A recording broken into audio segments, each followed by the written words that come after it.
Good evening, everyone, and welcome to another episode of Blizzard Comedy's podcast Avalanche, the UK's #1 topical work event. I'm your host, Johnny Collins, a white-faced, dark-haired individual who looks like the kind of person you'd be embarrassed to admit you used to have a crush on back in 2007. In the news this month, a petition to strip Tony Blair of his recent knighthood hits over 400,000 signatures. That's 400,000 times as many people who wanted Tony Blair to have a knighthood. Novak Djokovic has been embroiled in a scandal and deported from Australia after trying to enter the country without being vaccinated, making the first time in history that anyone has ever been punished for a crime by being kicked out of Australia. A US science teacher has been arrested for vaccinating a 17-year-old student. On the bright side, his chances of winning the Australian Open are now looking pretty good. COVID news. Italy has made COVID vaccinations compulsory for over 50s. Thankfully, Novak Djokovic hasn't even left with 15 points, so he's still under the threshold. I promise not all these jokes are about tennis. Quebec has announced that vaccination proof is now required for cannabis and liquor purchases. Incidentally, Quebec's vaccination rates have now skyrocketed to 104%. Rapper Eminem has joined the Bored Ape Yacht Club. That's a tongue twister. Purchasing a $460,000 NFT. $460,000. That's 460 times as many dollars than people who wanted Tony Blair to have a knighthood. Cryptocurrency Bitcoin has hit its longest losing streak since 2018. Same Bitcoin, same.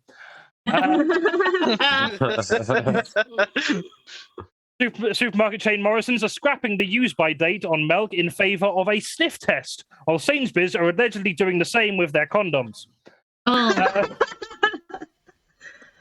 In other news, Prince Andrew has been stripped of his military and royal titles, meaning he now has to revert to the name the paedophile formerly known as Prince Andrew. Prince was also a paedophile. That's where the joke comes from. Microsoft has acquired. I mean, he was a famous musician in the 70s. He was definitely a bit noncy. Topical. Microsoft have acquired Activision Blizzard for $68.7 billion. $68.7 billion. That's 68.7 billion times as many dollars as people who wanted Tony Blair to have a knighthood.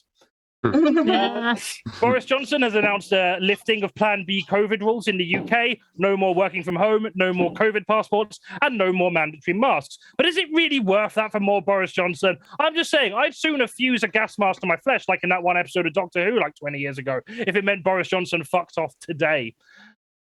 Millions of people in the UK are reportedly drinking harmful levels of alcohol at home, experts warn. But definitely not in Downing Street, as that was a work event and not a piss-up. Only 5 people threw up, and if anyone was passed out, it was only because they were overexerting themselves by doing too much hard work at this work event. Stinger Meatloaf has died at the age of 74. Looks like the only thing he wouldn't actually do for love is vaccinate himself against COVID-19. Too soon or too hack? Not sure. Somewhere between the both. Metallica have gifted a street performer a brand new set of drums after his were unfortunately stolen. Sadly, the drums gifted to him were from the Santanga sessions. Pop band ABBA have settled a lawsuit with tribute band ABBA Mania over their band name. To avoid confusion about the product, ABBA are also involved in active lawsuits with the Abacus, All Abattoirs, and Norwegian black metal singer Abat.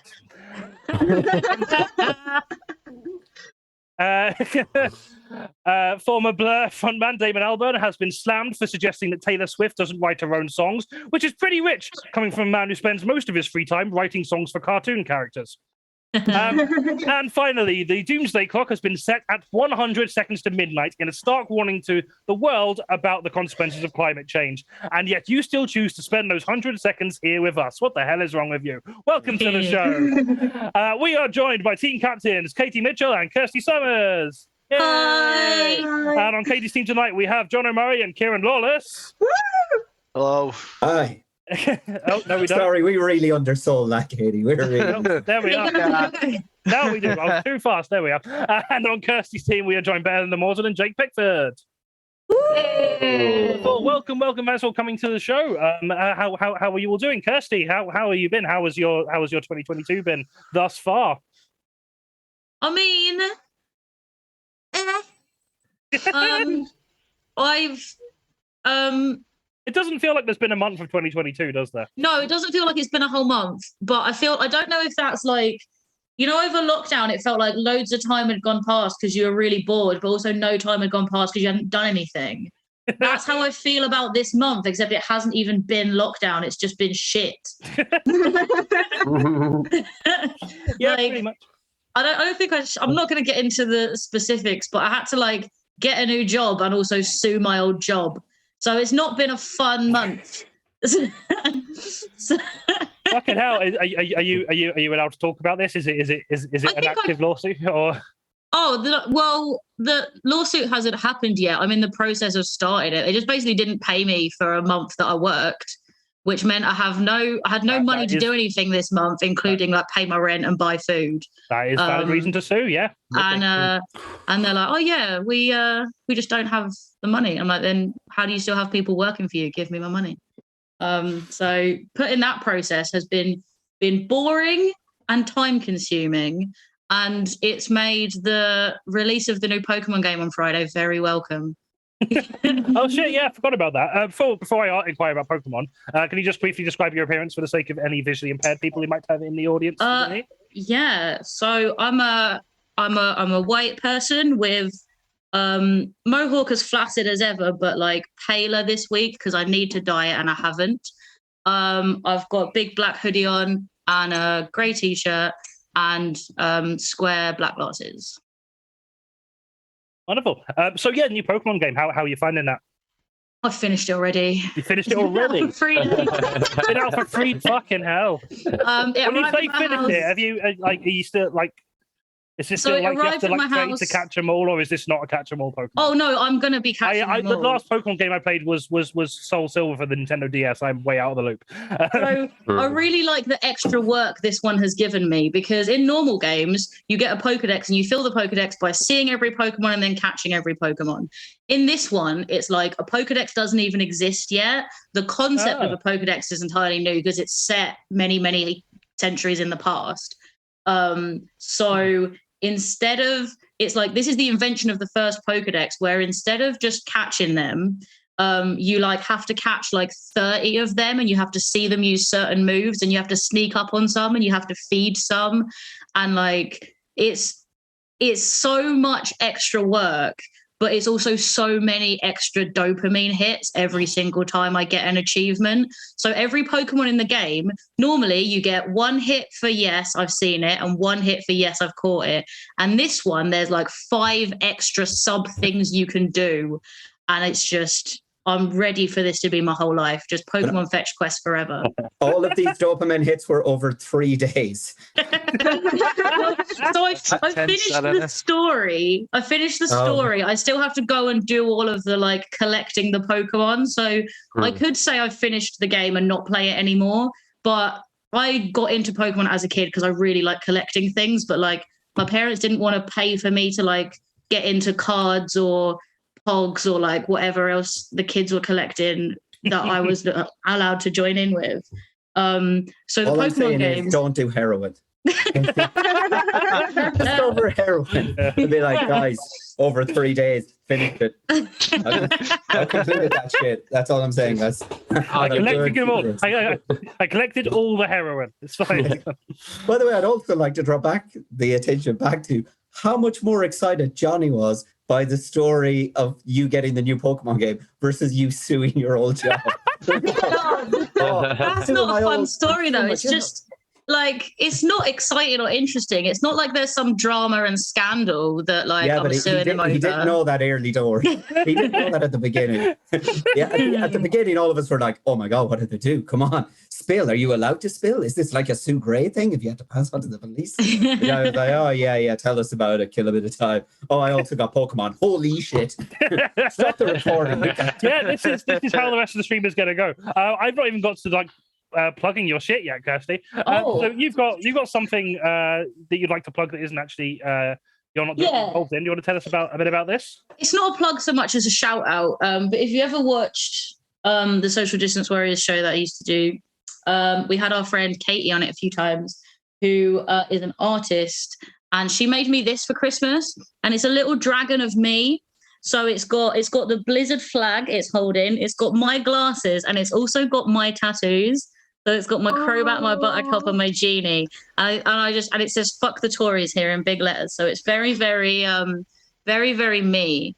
And she started making these, I think, like last year during Pride Month, where she made like a series of Pride dragons with the different Pride flags. And then this was like a really cute surprise that arrived for Christmas for me.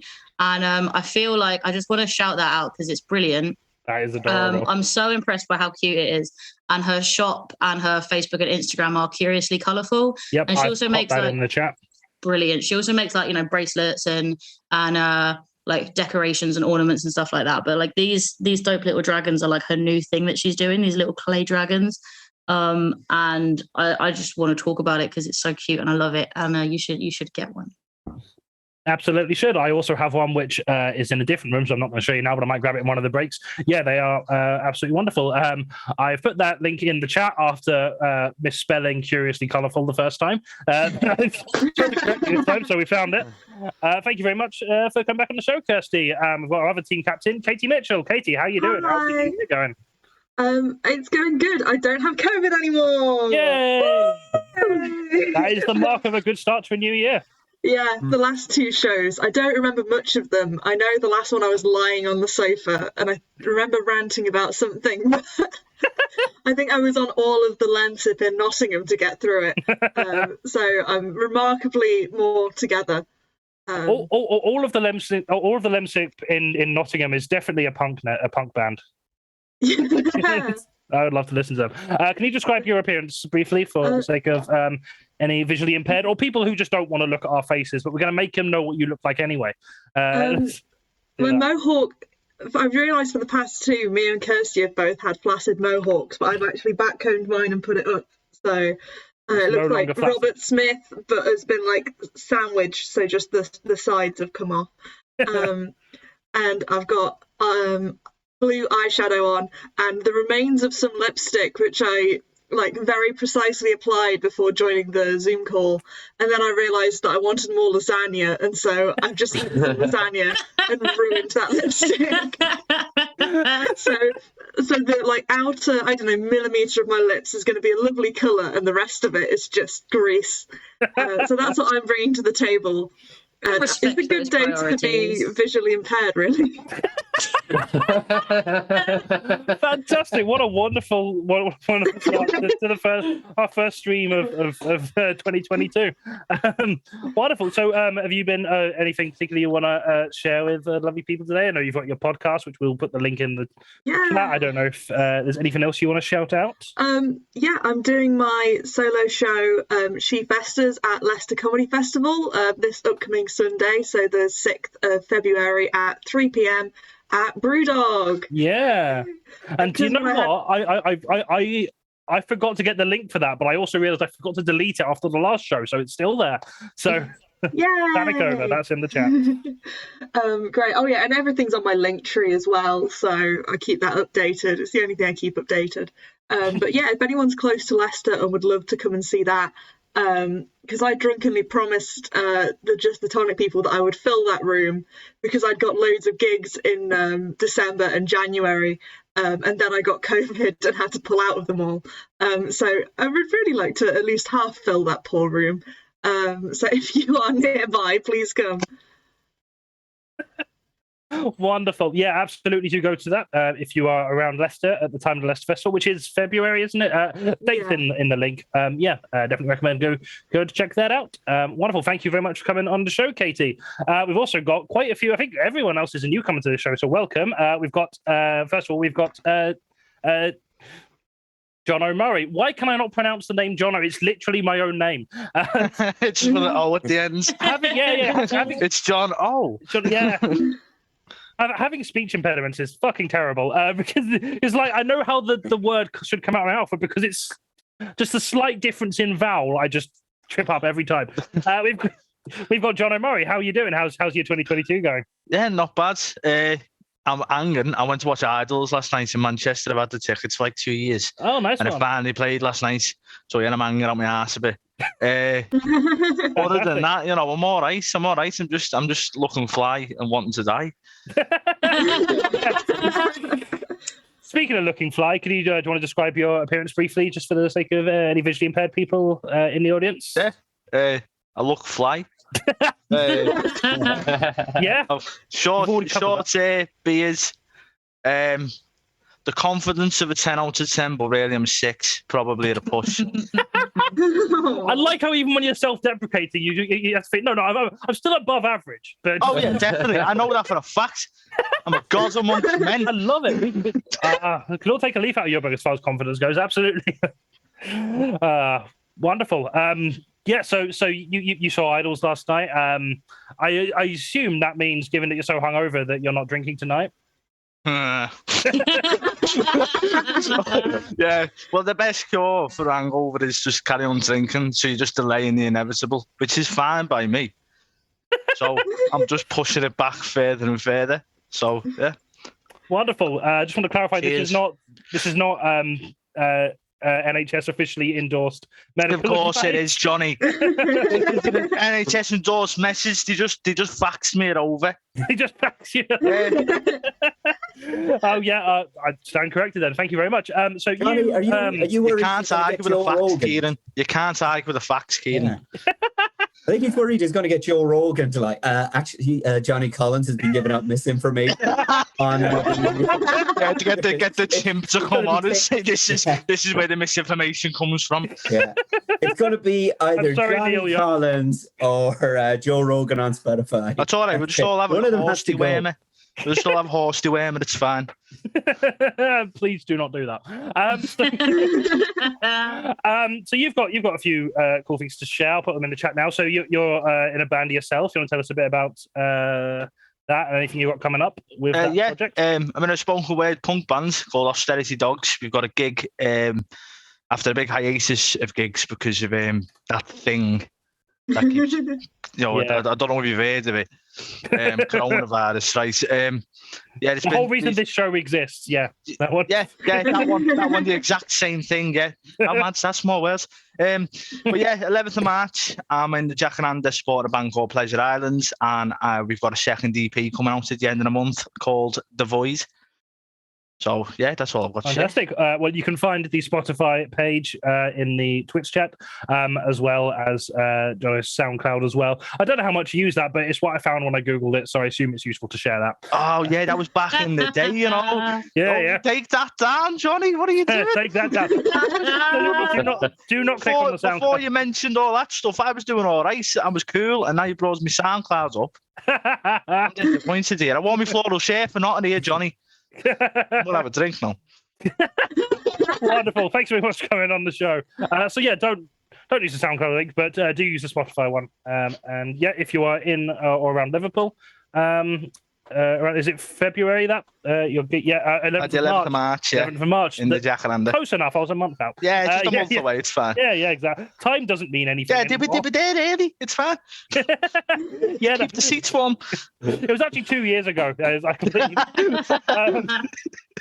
Do go and check them out. Tickets are available in the link in the chat. We have also joined by ELEANOR Morton. ELEANOR, how are you doing? Hello, I'm all right. Yeah, well, I'm fine.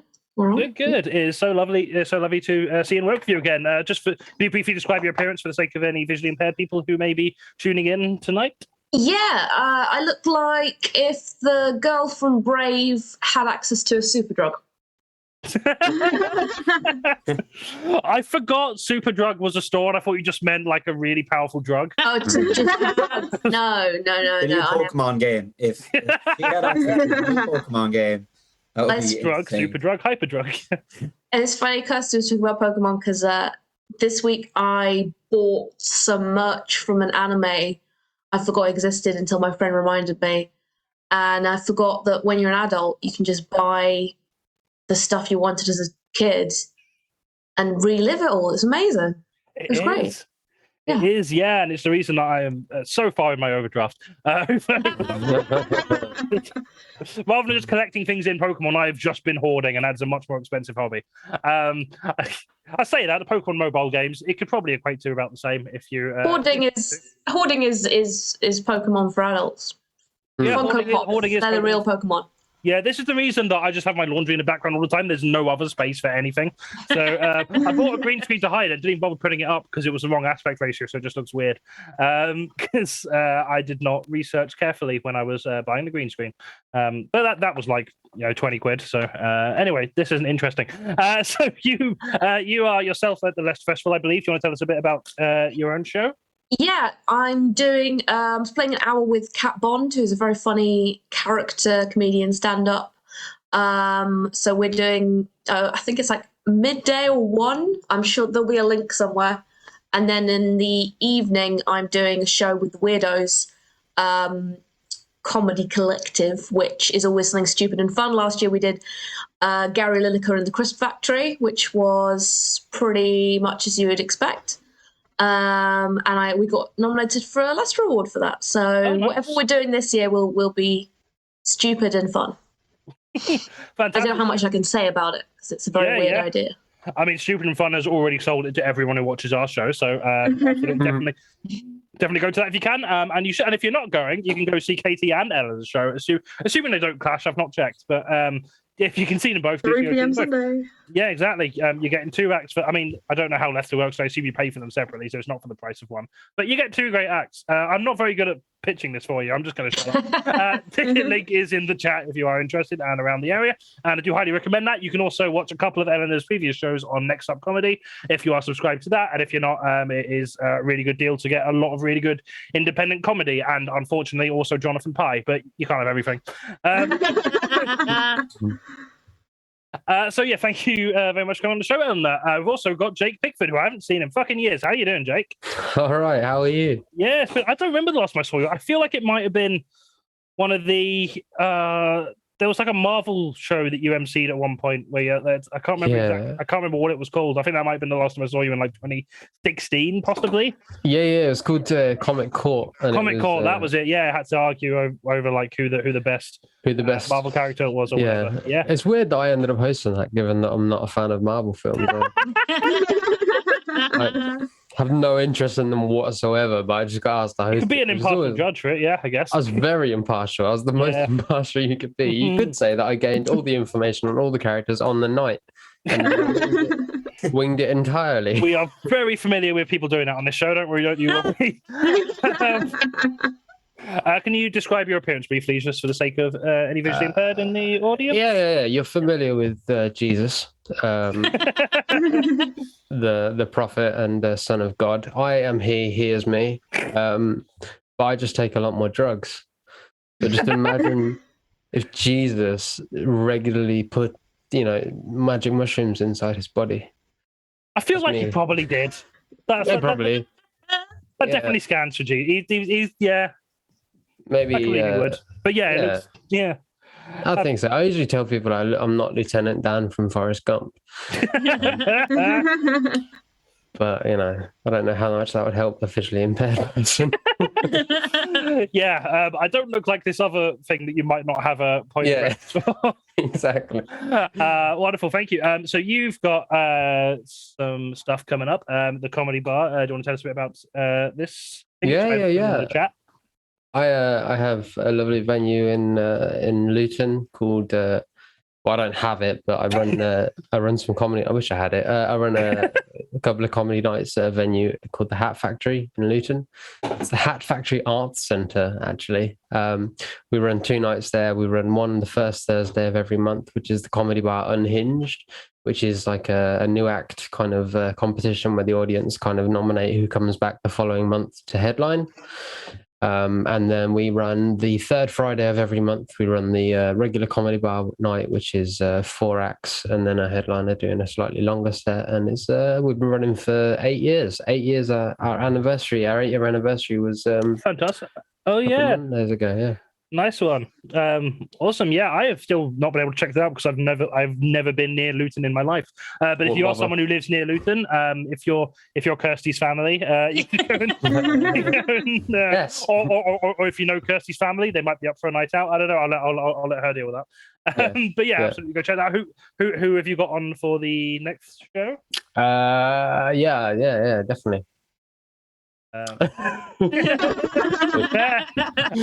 It's comedians. Latif Lovejoy. Well, if you like comedians, which if you're watching this, you probably don't, you can go and see them. Thank you very much. Thank you for coming on the show, Jake. And last but not least, we have KIERAN Lawless. KIERAN, how are you doing? Doing very well. I'm doing very well. How are you? Good. Yeah. I'm doing all right. You're someone who I think applied to do. I think we might have had you booked in to do a live show like just after. Well, in like early 2020, and then like we've not been able to have you on for like nearly 2 years at this point. So it's nice to have you to be able to give you some work in some capacity. So thank you for very much coming on the show. Do you want to briefly describe your appearance for the sake of the visually impaired? Oof. Right. Let's start with tall, dark, and handsome, and work backwards. I'm pale. I'm 5. Well, you know the way like different clothes shops have different sizes for different, like women's sizes are different depending on different shops. So I'm a 5'6" in some places. I'm a 5'8" on Tinder. No, I am a bit short. I'm a bit pale, and the nicest thing anyone's ever said about my face is that my nose gives my face character. So that's where I'm going to say that I am the blandest looking that there is. Like I'm just everyone else on this like group of people. You look at them and go, look at that person there with a personality. I reckon I'm just so bland, like that. If I told you that, like, because I'm a comedian and I'm really funny and outgoing and cool, I have this stunningly beautiful looking girlfriend, I think you'd believe me.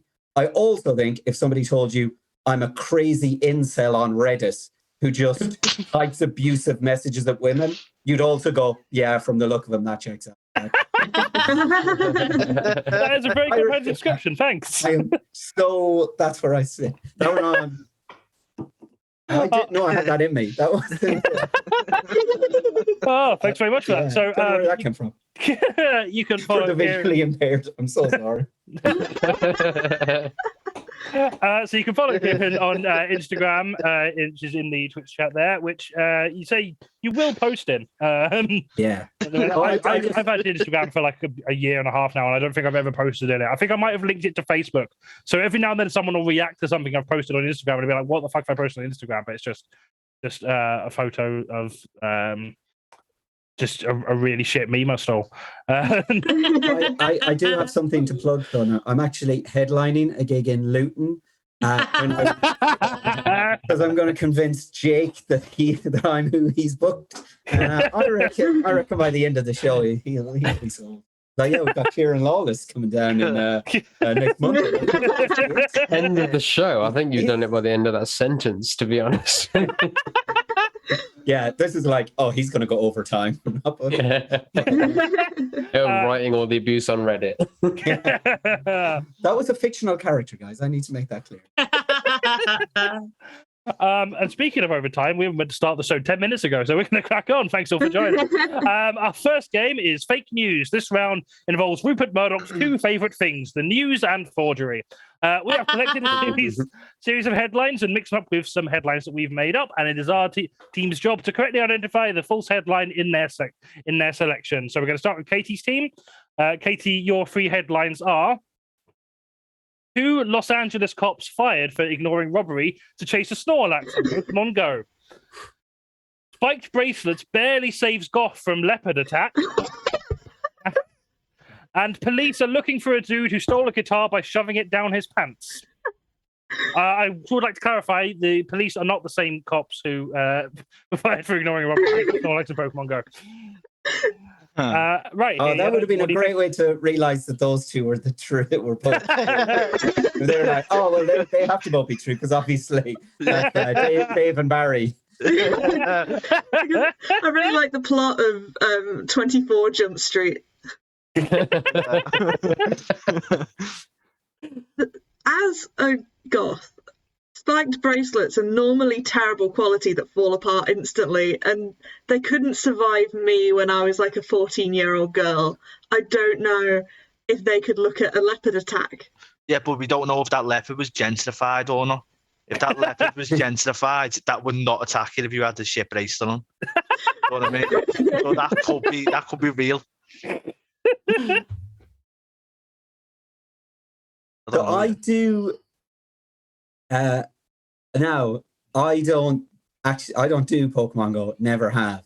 I don't know what a Snorlax is, but I know that there were police officers. I know one is true, unless it's a trick where it was actually a Pikachu or that's something that Johnny would do as well. Yeah, that could be it. But I do know that police officers were fired for that reason. Yeah, that is something that I came across. And you're the one with the guitar down the pants. I just don't think that's legit. That logistically can't be true.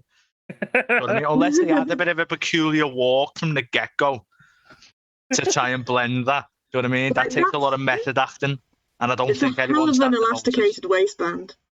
Yeah, exactly. And we all know elasticated waistbands were a thing in the 90s. Do you know what I mean? We're in the 20s now.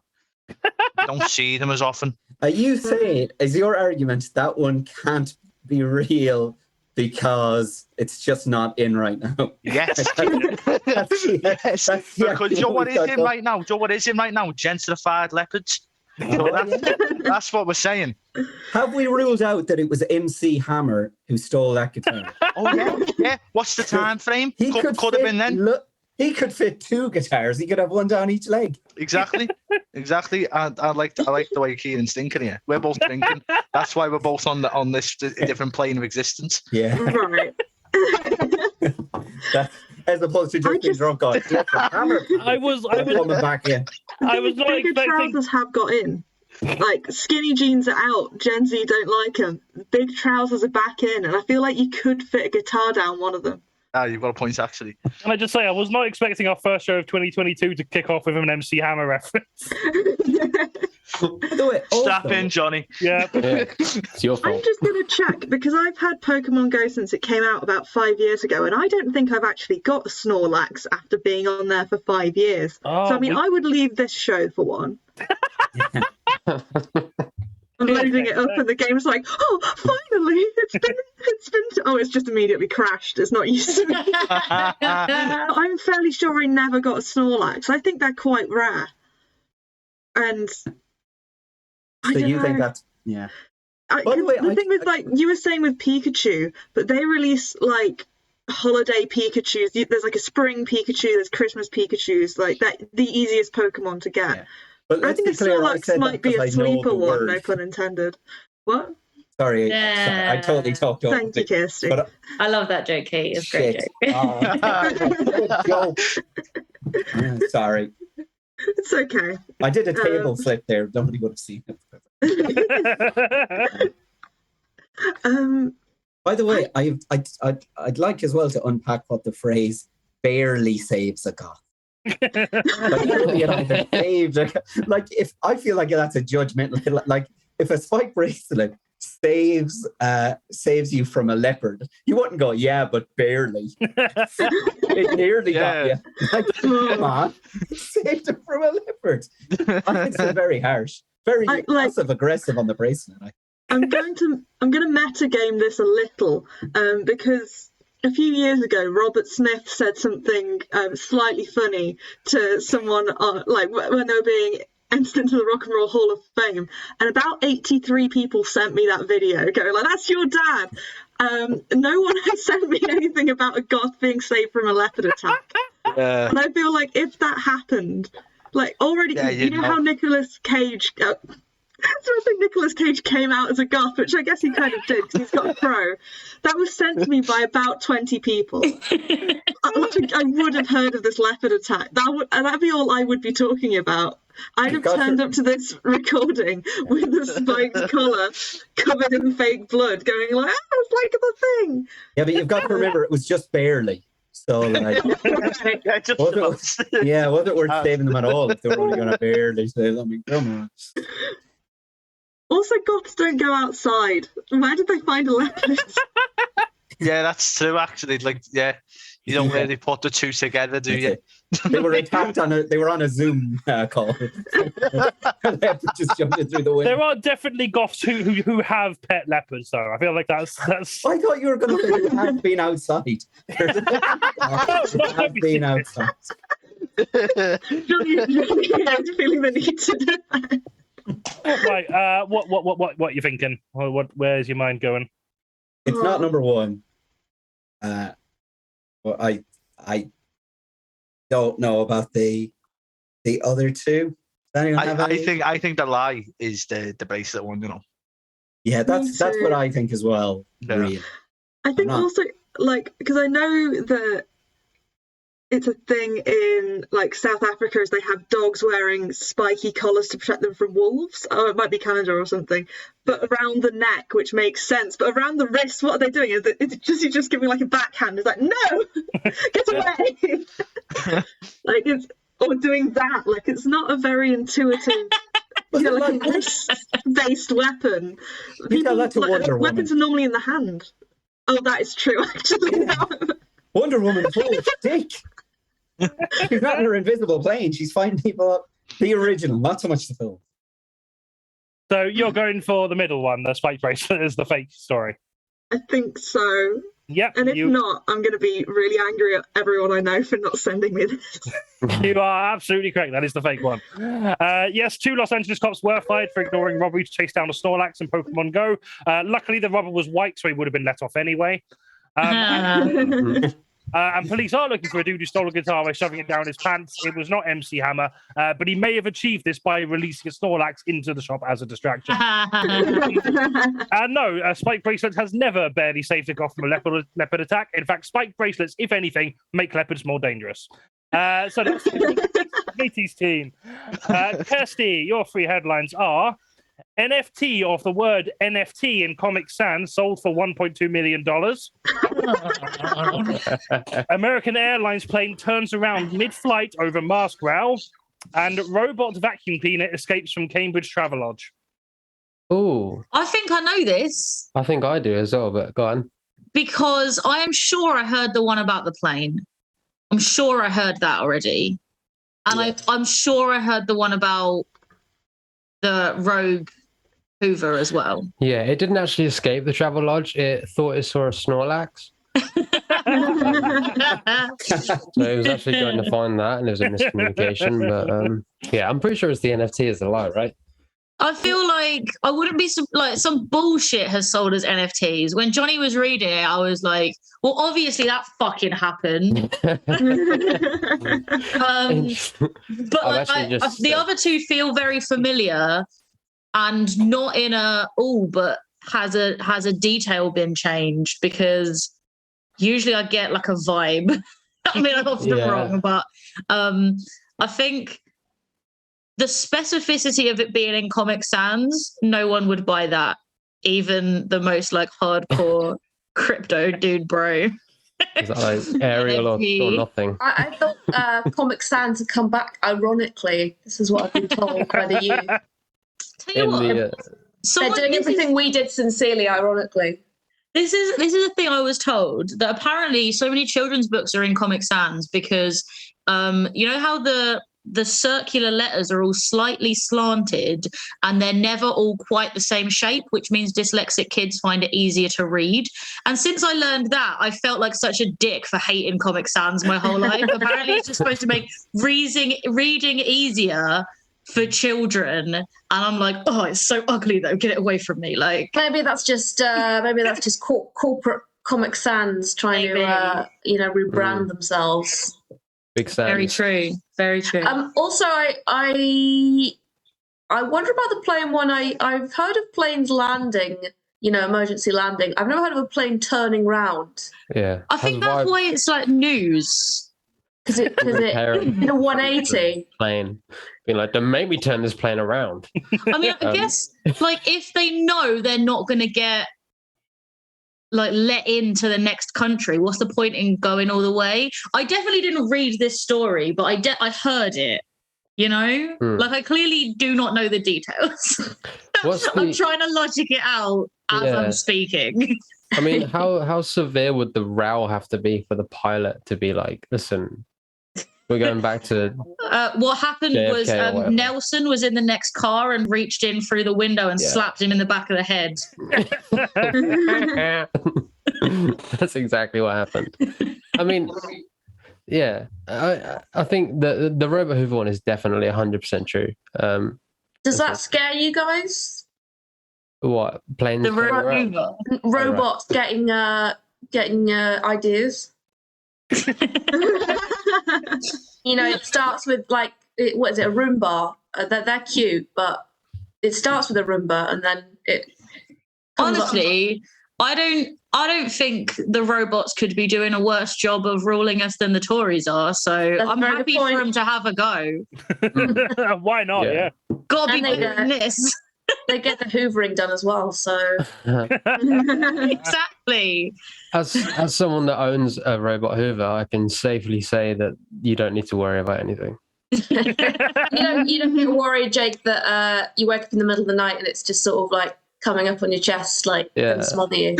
It's sort of hovering over me, like spinning its little feet or whatever the fuck they are. Yeah, I do worry about that, but I also worry that my toaster will one day become sentient and try and burn me or my toast. It's best to live like the Amish, you know, just no risks. Yeah, if nothing else, you get a nice hat out of it. So exactly. Isn't that what you want in life? And you offset the robot uprising. What more do you need? I feel like a good kind of middle ground plan here is to befriend the Amish. So if the robot Hoovers do take over, we've got an in to go and live where there are no robots. Yeah. This is true. We've got the groundwork laid without having to give up the modern luxuries of robot servants. Yeah, nailed it. I mean, reading that, I think it's really appropriate that they use the word escape when paired with the word travel lodge. It just feels right. Do you know what I mean? That's pretty much how everyone's left the travel lodge. You never leave a travel lodge; you escape a travel lodge. There's no such thing as leaving. It's like you're there forever, like some sort of limbo of death. Sorry, that got really dark. That's fine. Blame Travelodge. If they didn't want you to accurately describe what it's like to stay there, they should provide a better customer experience. Yeah, exactly. The robot cleaver wasn't escaping it; it just tried their free breakfast. They go live on the streets. What are you thinking? I think it's the NFT one. Because I recognise the other two. Okay, you don't. How are you guys feeling? Obviously, this is a group. I think it's the plain one, but I'm happy to go with NFT because it's hard to tell what's real and what's not real with NFTs. Interestingly enough, I've just screenshotted this and it's available online for £1.2 million. The NFT. Jake, you're the deciding vote, mate. Oh no! Don't say robot vacuum cleaner, then you're back to square one. Yeah, this is a problem. I think it's police trying to find a Snorlax. No, I think it's as sad as it makes me. I think it's the NFT is fake. No, sorry, as happy as it makes me, I think the NFT is fake. I'm glad about it. Going for NFT. Mm-hmm. You are correct. That was the fake one. Yep. American Airlines did turn their plane around to kick off an anti-masker. New conspiracy. 9/11 wasn't actually a terrorist attack, but the pilot just got mad that the passengers were screaming and fighting with their siblings loudly. Is that allowed yet? Can we do 9/11 jokes yet? I don't know. I don't know. Are you saying that 9/11 was a failed U-turn? Like, just really misjudged the angle on this one. Twice.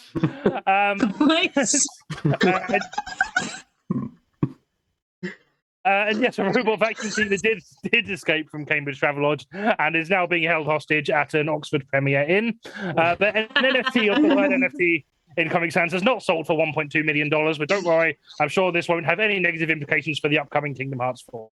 So at the end of that round, I say upcoming, I don't think it's even been announced. But at the end of that round, we have both teams have 3 points. So we're going into round 2. It is neck and neck, which would be exciting if this was near the end of the game, but right now it just feels kind of arbitrary.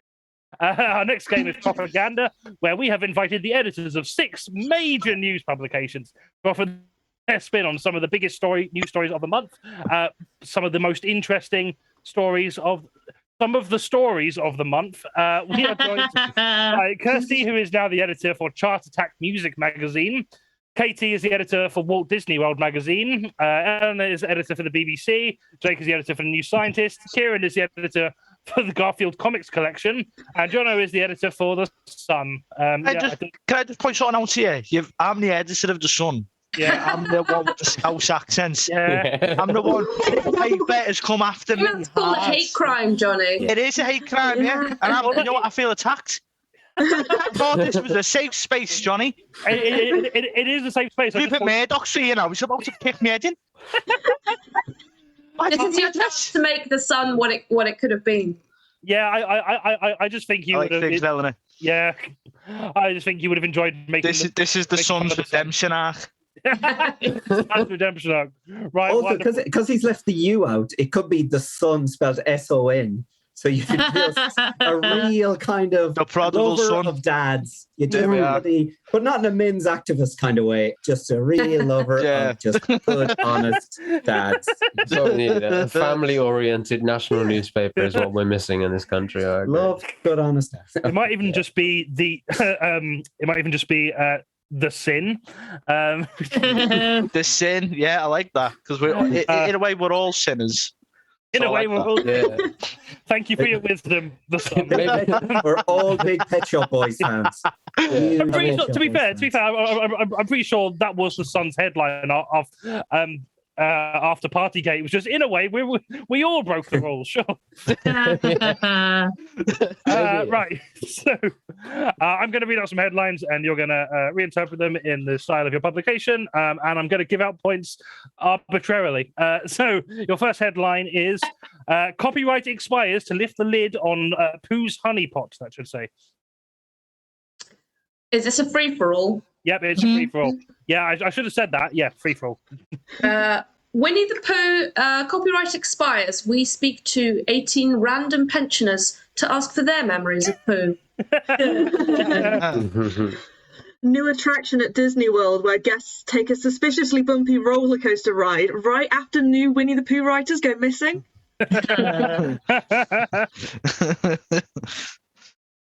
Other publications slander and make disgusting remarks about a good, honest, fat animal who loves food. Let me tell you, I support Winnie the Pooh and everything he does going forward. Winnie the Pooh was spotted at the local job centre since being in the public domain. The bare cheek. And I spelled bear like a bear. Because I'm dead clever. That's why. New attraction at Disney World. Just new Winnie the Pooh writers trapped alive in jars of honey being eaten alive by wasps like the old Aztec torture. Oh, I love that. That's dark. Yeah. That's scary.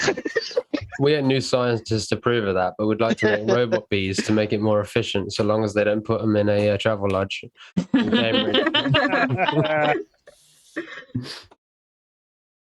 Okay, any more for that one?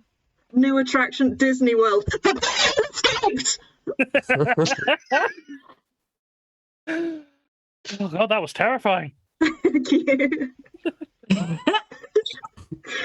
It's not often I get that was terrifying reviews with 2 jokes in a row. I feel like I'm finally discovering my niche.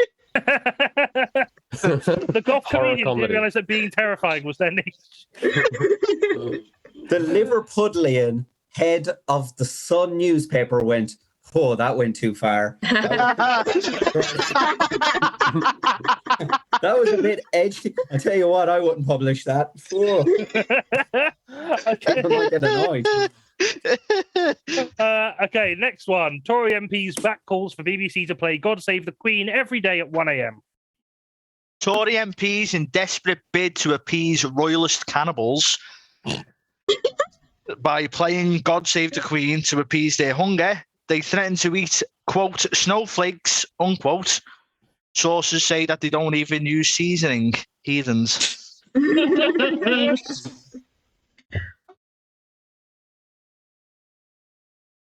Imagineers call for BBC to play God Save the Queen on repeat for 3 fucking hours just to get on one disappointing ride. Shittest theme park, fucking hell. What is God Save the Queen? We do a 6-hour op-ed all about the history of the song and interview 17 pensioners about their memories of the song God Save the Queen. God Save the Queen. Wonderful anthem or creative method of brown noise? You decide.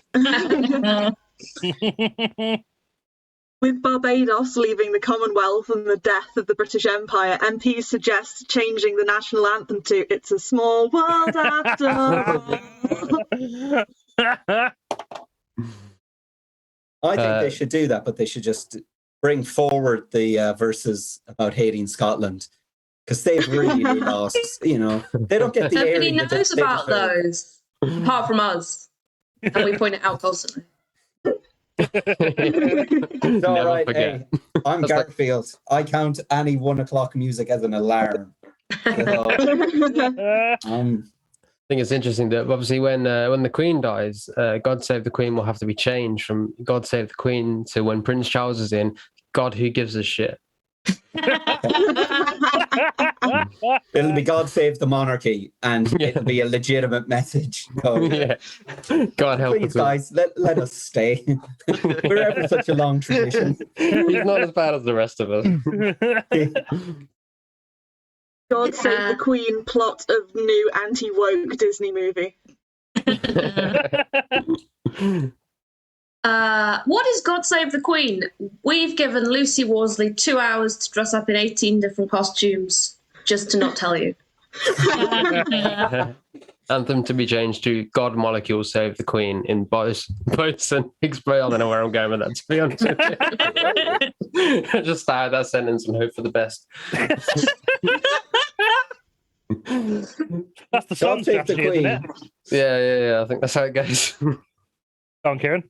That's just the real version, the full version of God Save the Queen is so long you could almost cook a lasagna to it. So, the Garfield magazine is more supportive than you think. It's actually more patriotic than you think. The Garfield. I feel like it really worked in your favour how much we were talking about lasagna before the show. Let me tell you, there was quite a lot of before the show Garfield references. I was like, this is perfect. So you set me, but what you've annoyingly done is you've set me up for a load of callbacks that I can't make. It's basically right before the show you went, here's a feed line to all these jokes, Kieran. You want feed line? You can't finish any of them. We're all gonna be cracking up, and people watching on Twitch are gonna be like, why is that funny? Yeah. I'm gonna forget we didn't say it during the show. Yeah. What I can do is you know, during the break, we normally have people show off their pets. I'm just going to bring my lasagna up. The Twitch chat will love it. Yeah. Who's going to bring up Ted Nugent? I really want lasagna now, but it takes so long to make. Real problem. If you're watching and watching this Zoom call 2 hours ago, these callbacks are all really good, by the way. Like all the best comedians, we're very funny. Yeah. Just trust us. I thought you were going to say like all the best lasagnas. All the best lasagnas. We're very... I don't know. Have we got any more for God Save the Queen? Sorry, Johnny. No, that's fine. We've just got like 6 more to go. So we spent an hour on what I look like. Got everything. This is why Mock the Week isn't live. Yeah. You're busy talking about lasagna for half an hour every time. Lasagna was redeemed hydrate, so I'm now going to do that. Hydrate yourself, lad. Yeah, I'm doing it. Now back to the cider to dehydrate myself. Okay, next one. A cephalopod has passed a cognitive test designed for human children. Cthulhu is coming, or it's fucking thick. Oh, sorry. I laughed so hard I forgot the headline. What was A cephalopod has passed a cognitive test designed for human children. Okay. Yeah. I like that you laugh so hard at the joke about the headline. About the headline. I laughed so hard I had to Google the word encephalopod. The reason I didn't laugh so hard is because I wasn't listening, because I was googling cephalopod. I was googling lasagna, to be fair. Are cephalopods as clever as children? We ask a cephalopod expert and a man who really hates cephalopods just to balance it out. New Disney movie aimed specifically at cephalopods, a return to hand-inked animation. Faces in the Fuck's sake. We're running out of animals. Cephalopod is coming up.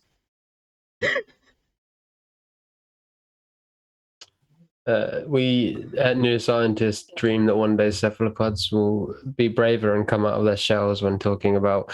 That's as far as that sentence is going to go. You get the gist. Yeah. Fill in your own punchline. Just Yeah. There's something about shells. I mean, it's fine. Like, my job is basically just doing all the setups. I've got the easy part. You think I don't have to write punchlines?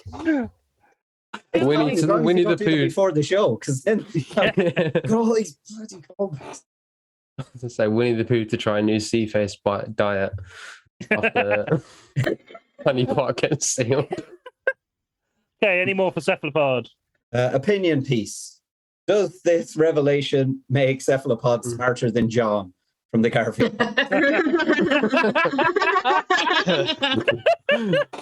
How do cephalopods feel about Mondays? We find out. Okay, next one. Indian man has taken at least eight COVID jabs. Where has he taken them? Sorry. No. That is all it specifies. He's 8 times more vaccinated than Meatloaf. Indian man coming over here taking our jabs. It was lost in translation with the Americans. They reanimated John Wayne to stop him until they realised it was a wrong type of Indian.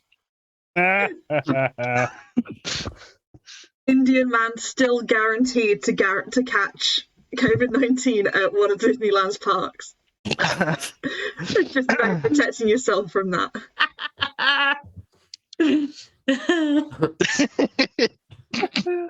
Indian man attempts to become new superhero. COVID man. Instead becomes AstraZeneca boy.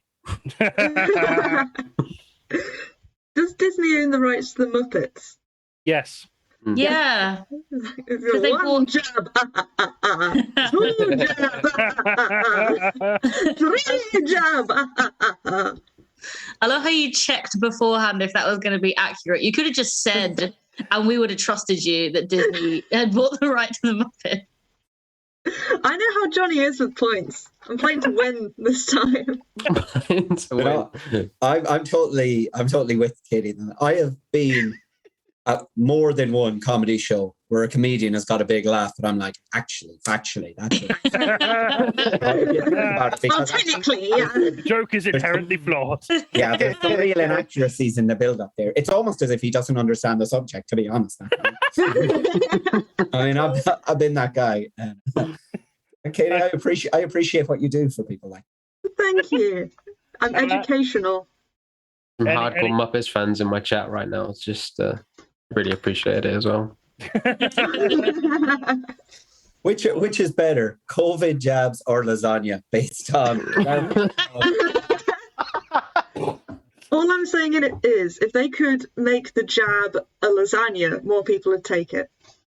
Yeah, I would. That is true. I would be well boosted If they were offering free lasagna on the NHS, I'd be very pleased.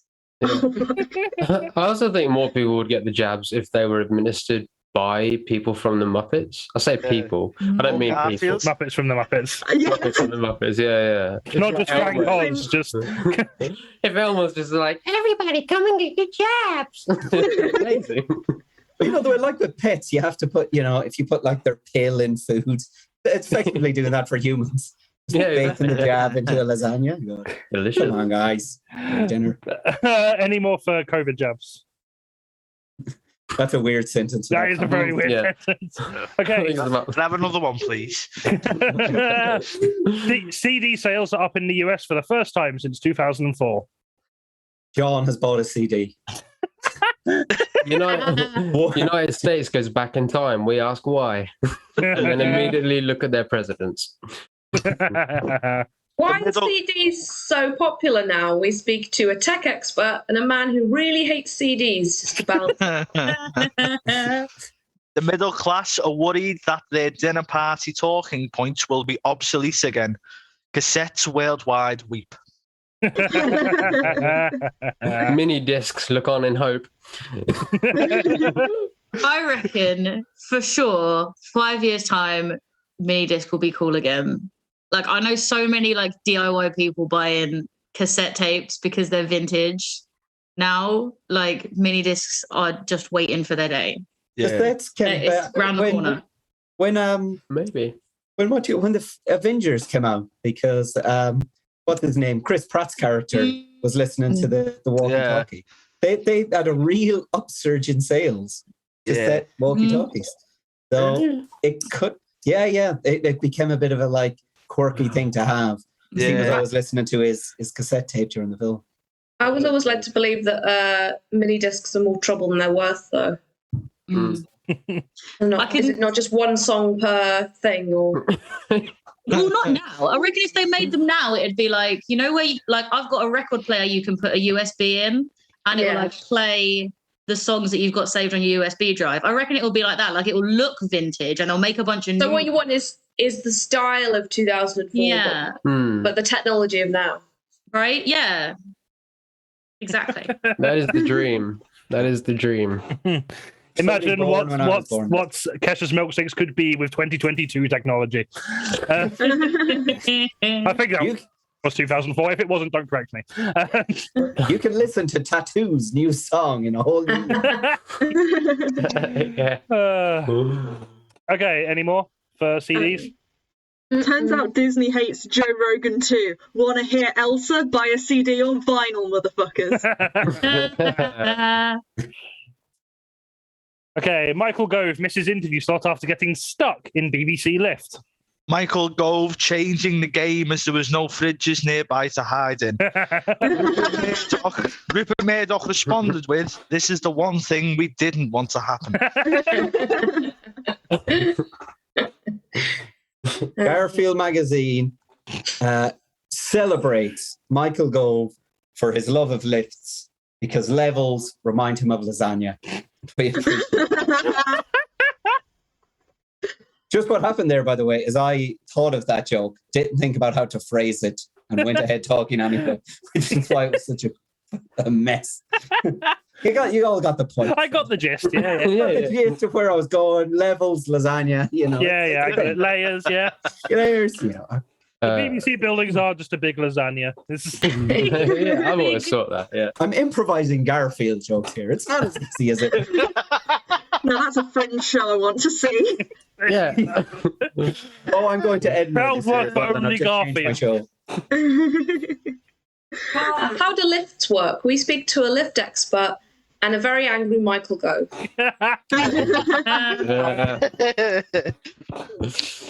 This wouldn't happen at Disneyland with our rides.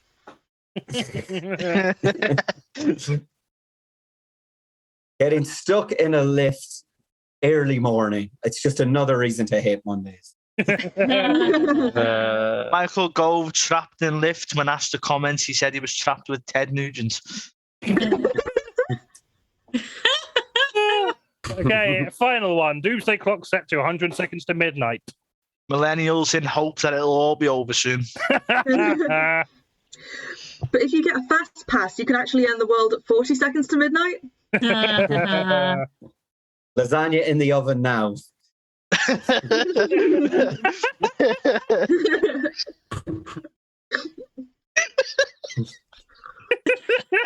Only 1 hour and 40 seconds until you can listen to God Save the Queen for eternity.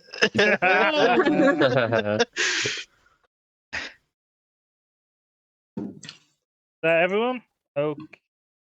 Okay, well, you all did great, but I'm going to give the points to Katie's team for that round. Yeah. So at the end of that round, Katie's team are on 6 points and Kirstie's team are on 3. We are going to have a short break and talk to some of you in the chat now. But in the meantime, if you're enjoying what you are experiencing tonight, either on the stream or just incidentally at the same time, please feel free to support us by either donating to our PayPal, subscribing to us on Patreon, subscribing or cheering on Twitch, and buying merch from our Big Cartel site. I'll put links in the Twitch chat now, so you know how to do that. There we are. That's how you can support us. And we're going to go have a break. And some of us are going to go have a shit. So take bets on who do you think is going to have the longest shit right now. And then we'll be back in 10 minutes. You know what I really love about that was that was another callback to a thing that John said before the stream started. But you said it. You were like, some of us are going to go and have a shit. John Joe gave you like a thumbs up, like, yeah, thanks. And it just made you seem like the shit whisperer. Just sense. I am definitely people are going to go a shit whisperer. Really, some of us need a shit. Yeah, you called it right again. Just gotta just draw attention to Grey the Earthling's comment. Lift's refusal to go either up or down so stringent impartiality, says Director General of the BBC. Nice. I was trying to think of something along the lines of, like, unlike the Tory party, the lift at the BBC refuses to carry Michael Gove anymore. That's a good one. Yeah. I wish he'd stayed in that lift. Well, we all do. We just I've not been following the saga of Michael Gove. So, like, the last two things I know was he was caught dancing. He was caught raving in that club, and then I don't know that he was caught dancing. Well, yeah, it feels like it. Well, no, but like Sue Gray didn't look into it. In my head, the timeline of Michael Gove is he was at that. He was at that club, and then straight away he was just in the BBC lift. There's nothing in between. Michael Gove just powers down. He was still on a come down when he was stuck in the lift and just really fucking spaced out. Maybe he wasn't stuck in the lift at all. He'd just like done a bunch of ketamine, and it made it feel like it was taking forever. And he's like, "I've been in here 40 minutes, and it's been like." He hadn't actually pressed the button. The doors had just closed on it. It's just like, what is going on in this lift? I like the idea. If Michael Gove did stay in a lift forever, do you remember when David Blaine stayed in that box, that glass box? I'd like to think that it'd be like that. We'd have cameras in the lift. We could all like go to press the red button on TV and like watch Michael Gove in the lift, and then like some kids would like fly a drone with like a document that he has to sign in it and just like fly it above the lift or whatever. Like, you don't get to vote on this policy, you prick. I'm gonna go Kids get aren't another like drink. they were in my day, if that's what they're into. Yeah. I don't know what the kids are into. That episode of Thomas the Tank Engine where they like brick up the naughty train in a tunnel and leave him there to die. That's what I was picturing. Yeah, I think they actually took a vote in the House of Commons on whether that should be an option. Should we rescue Gove or should we just brick up the lift? And be like, he's naughty engine. That's what happens. So just deny all knowledge of the lift ever existing. Just be like, if anyone walks on that building, it's like, wasn't there a lift there? No, that was always just a lift-shaped wall of slightly different color brick. You've clearly you have no idea what you're talking about. There's never been a lift there. No, this floor doesn't have step-free access. The ones above and below do, but not this one. Weirdly, I don't know why. It's just they built the building like that, you know. You just hear Gove on the other side. Like, weird noises in the pipes. The pipes in this building are so human-like. Oh, we should though. Yeah. He has, of all the MPs, I feel like Michael Gove has the most underdeveloped face.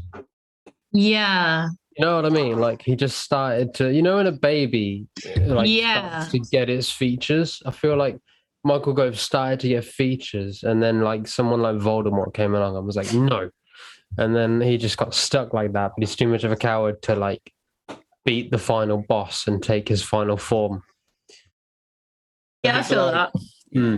He's like in the first Harry Potter where like Voldemort was in the back of that guy's head, but it's just the front of his. Yeah, exactly that. Yeah, he's just stuck there. I tried to do some research into Michael Gove and his mannerisms, and I think I got 2 videos in and then had to have a nap. Locked yourself in a lift. Yeah. Lock yourself. I mean, you can't lock yourself in a lift, but you just went to lock yourself in a lift. No, I'll find a way if it needs more. The House of Commons has a lift just for the Queen. Just a lift, just for the Queen. Can't expect her to share a lift with the rest of us plebs, can you? Yeah. No, Do you mean it doesn't have any other lifts, but it just has a special lift for the Queen, or it has multiple lifts, but one is specifically for the Queen? The only lift I was shown was when I was doing the tour was this is the lift that only the Queen uses. So when she comes to open Parliament, she uses this lift. Really? And we were using stairs the whole time. So what you're saying is if you want to have a moment alone with the Queen, you just need to somehow hide in that lift. Yeah. If you want to have your like lift pitch ready, your elevator pitch I was about to say, ready why for the would Queen. you not? Yeah. You have to be like the one person who shows up for that tour unable to walk. Like, so you're at an advantage for this particular scheme. Like if you're already not got any legs, for instance. It's a very good point, actually. Like, is the Queen... You're like, I can't go on this tour with all the steps. I must go in the Queen's lift. That would be interesting. I mean, I would say though, because I'm all for disabled access, I do think that it would ruin the slight mystique of the whole thing that like, this is the lift that only the Queen uses and people who need disabled access. It's basically like, this is the Queen's lift and people who also need vertical access. This lift is only for the Queen and also people who need the lift. Yeah. And also Those who if can't you're just levitate. tired after a long day. Can I use the lift? It's only for the Queen, but I'm tired. Oh, fine. Go on then. Are you the Queen? Yeah. All right, get him. I'm not paid enough to this bullshit. Are you familiar with money and stamps? I am not, sir. Then I am the Queen. I love the idea that someone might just like take your word for it, just on the off chance that you are the Queen and you've gone, you don't look like the Queen. Like she could get very offended and I assume still has the right to cut your head off over that. Like maybe the current Queen risk it. is just somebody who said 50 years ago, I am the Queen. I say 50, it was 70. Anyway. Do you think the Queen is like an Avril Lavigne style conspiracy where she's actually been replaced several times over the decades? It's not 100%. the same one. Oh yeah, like that. Just because no one wanted Prince Charles to get it, so they just keep replacing his mum. Like, I'm aware she's an old lady, but I'm sure she has not aged in my entire lifetime. No, I think she's always looked how she. Because she's like 95 something now, and now she looks like 80, and she's always looked 80 at least since. At least since like the last 30 years, she's just always looked like that. Yeah, I'm going to Google what the Queen looked like in 1990 because I'm sure it's exactly the same as she looks now. I guess like you only age a certain. I mean, obviously you keep aging, but like really. Learning some science here. Yeah, I am New Scientist magazine. But the age jump from like 40 to 60 is probably bigger than like 80 to 90. The sort of by like 10 years. Yeah. Maths. There's a different amounts of time, Johnny. Like 50 to 60. 50 to 60. Yeah. Yeah. Age is a funny old thing, isn't it? The oldest ever woman that lived died at the age of 24 and quit smoking at the age of 100. Died at the age of 124. I thought that's just the part. I wasn't. I'm 24 now. That's fucking terrifying. Died at the age of 24 and Katie came Mitchell back is the oldest to woman, life. despite being the youngest woman on this team. No, she died at the age of 124, but quit smoking at the age of 121, which I think is one of the funniest things I've ever heard in my life. Yeah. Why? Yeah. After all that, for fuck's sake. Do you know what I mean? Like maybe That might have caused a shock to her system. Well, It 3 might have years done, later, yeah, she yeah. died. Yeah, the only The conclusion I can sudden come to. nicotine withdrawal is what killed her. Yeah, that and being It is morbid, 124. yeah. I have always thought that, like, maybe, if I live to the age of 75 or, 80, I might just start doing drugs that I've never done before. Just, look, I'm 80, I've made it to 80. I know that anything could happen any minute. What is meth like? I mean, you'll have already lost all your teeth at that point, so there's nothing really else to lose, right? I'll probably be quite... Someone in the chat has just asked what the cat's name is. Guns. Say again? Nah, I swore. Oh, right. Hey. Yeah, it's Tilly. Tilly. She's an arsehole. She has an asshole, or she is an asshole? She's a cat, of course. Yeah. That's That's she's gone. Right, wheel back. Let's carry on with the show. Our next round is Between the Lines. Often, it's difficult to take what high-profile figures in news and politics say at face value, as they may be hiding ulterior motives or subliminal messaging behind their language. But don't worry, we have expert teams of not paid enough comedians to help you out. And we'll be translating what some of the most notorious interview speeches and far too long Facebook posts really mean, starting with Katie's team, who will be translating Donald Trump in his NPR interview this month. So we're going to start. We'll go in an order of Katie, then Jono, then Kieran. I'll read a line, then Katie, you respond, and then I'll read another line, then Jono, and then I'll read a line, then Kieran, and just loop that until we're finished. Katie, your speech starts with, "This was a corrupt election. I should have won, I would have won. If you'd have just counted the votes, what I paid for correctly, then we wouldn't even be in this mess. Suckers, and suckers is SUKKAZ. Yes, I like that. Okay, number of ballots doesn't mean anything. It's who signed the ballots. Where did the ballots come from, Jono? Believe me, I know ballots. I'm the best at knowing ballots. Believe me. And the people who sign ballots, I know the people who sign ballots. If anything, I am the people who sign ballots. I know ballots. And to the best of my ability, I've lost where I am now. Because that was quite long, that, Johnny. That's in character, though, really. It's unfinished. So, yeah, that's me done, that. That's me done. Sorry, the cat's fucking trying to pull wires here while he's talking as well. So I've got loads going on. But yeah, that's fine. it. I'm finished anyway. He was still doing Trump right up to the end. Yeah. He's like, I know ballots. The cat is chewing on the wires. And the people with the bath. I wish Trump would say, "Oh, I'm finished anyway. I'm done. I'm done now." I wish he would. Okay, you look at the findings.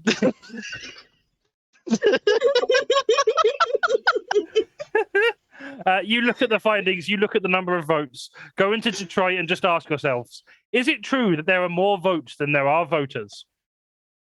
You look at my tweets. You look at the amount of people on Twitter. You look at the hashtag Trumps. Is it true that if you go to Detroit, more people have tweeted about me than the car industry and RoboCop? Which are the only two things I can think of that are from Detroit. I have more followers than Eminem. What more proof do you need?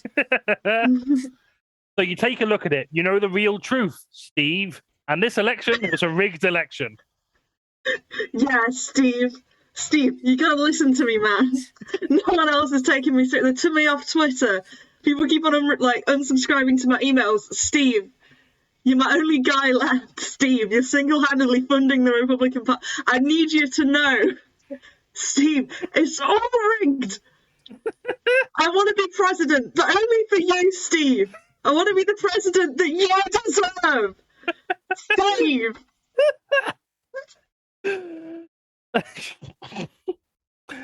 Mitch McConnell is a loser, and frankly, Mitch McConnell, if he were on the other side and Schumer were put in this position, he would have been fighting this like you've never seen before. I know losers. Trust me. Mitch McConnell, okay, and I know lots of Mitches. I know lots of McConnells, but Mitch McConnell is a loser, and you know what? China. Whoa. That's it. That's it. Yeah. That's it. This is a long, long way from over.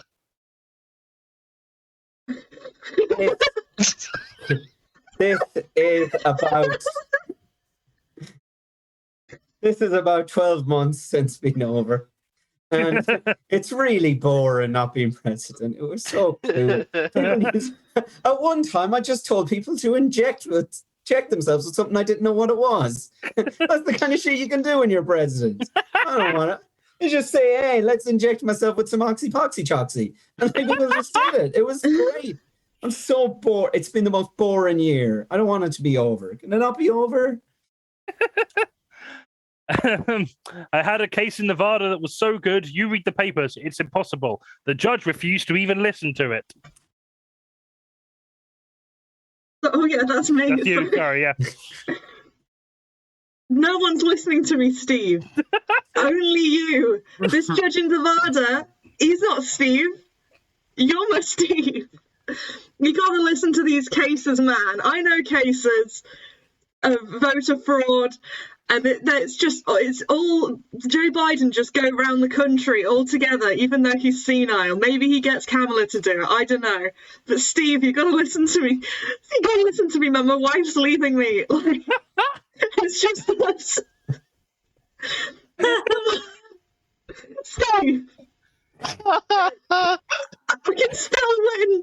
I do it for you. I'll do it for the kids. We can do it. I wanted to fight it myself. They said, sir, you don't have a standing. I said, wait a minute. I'm the president of the United States. They just rigged an election. China. I know elections, believe me. Elections, I made elections. I created elections. And yeah, look, can we just get this over with? What do you apprentice to do? Because we gave it to Schwarzenegger and he fucked it. Right, so let me go back there. All right. Hundreds of thousands of votes in different states. No sitting president has ever gotten the number of votes that I got. Listen, nobody has got the amount of retweets that I've got. Nobody in the history, like Joe Biden doesn't even know what GB News is. I know what GB News is. Nobody has got as much Fox coverage as me. Nobody has got, as many accusations as me. That's just who I am. And I've done a lot of stuff, and I'm proud of it. You think Biden got 80 million votes? Because I don't believe it. I don't believe anything. I don't believe anything in anything, not even myself, more than I believe in you, Steve. I don't believe Biden got 80 million votes. I don't believe he got one vote. I don't believe he's good enough to vote for himself. I don't think Kamala vote for him. I don't think anyone would vote for him. It's just you and me, Steve. How come Biden? Sorry it turned out this way. How come Biden couldn't attract 20 people for a crowd? Look, I know Biden. Not many Bidens, but I know this Joe Biden. He's a robot. Okay, you can't attract 20 people because he doesn't even know where he is half the time. Now I know where I am most of the time because I'm Trump, and I, to the best of my ability, I can attract 21 people. Fuck Biden. Gang. How come when he went to speak in different locations, nobody came to watch, but all of a sudden he got 80 million votes? How come when I was trying to be president for the second term and I told people to completely ignore COVID advice, that they did and came to see me, and this guy, this loser who told people not to come out in large crowds, and then they didn't come out in large crowds, I'm pretty sure is evidence that they weren't going to come out anyway. Because, let me tell you, he didn't even tell them to not come out because he just stuttered and forgot the COVID. He doesn't even know what COVID is. Biden doesn't even know what COVID is. He forgot. He thinks it's still 1990. You ask him who's president, he tells you it's Clinton. That's who he is. He's a stuttery fool. How come? Listen, I was in his house the other day. He has like 5 people in his family. There was only 2 people there. What does that tell you? Can't even attract his family. He's a loser. And final one for Katie. Nobody believes that, Steve. Nobody believes that. I don't believe anything, Steve. It's just you and me, and I'm legally the president of the United States. Like, fuck China. There, I said it. I know China, and I fuck him. That's what I'm saying. I just want the big house back, and I want the plane and the helicopter. And I know that I didn't actually live in the White House. I insisted on living in Trump Tower. But now that, it's like a kid getting a present for Christmas and they don't play with it. And then you're like, oh, do you want to give it away? And they're like, no, that's mine. And I've now got a reformed love for the big, cool house and the plane. And we could do it together, Steve. Just you and me. We could be presidents together. And we could make the friendship bracelets on the White House lawn. And we could go in Air Force One whenever we wanted. Don't make Trump endearing. Yeah, this is oddly touching. Like, all of a sudden I'm rooting for these kids. Wonderful. So I'm going to give you the full 4 points for that. That was absolutely incredible. Next, we've got Kirstie's team, who are going to be translating Andrew Doyle's interview on Fox News. Oh, boy.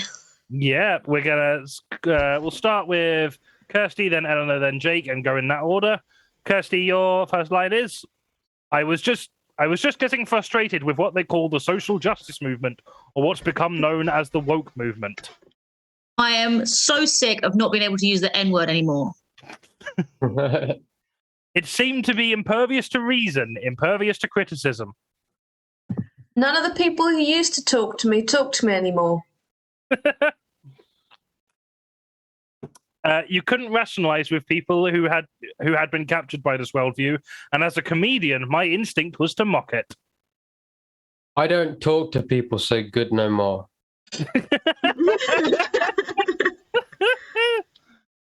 Whenever I encounter these activists online, it certainly never crosses their minds that they may be wrong.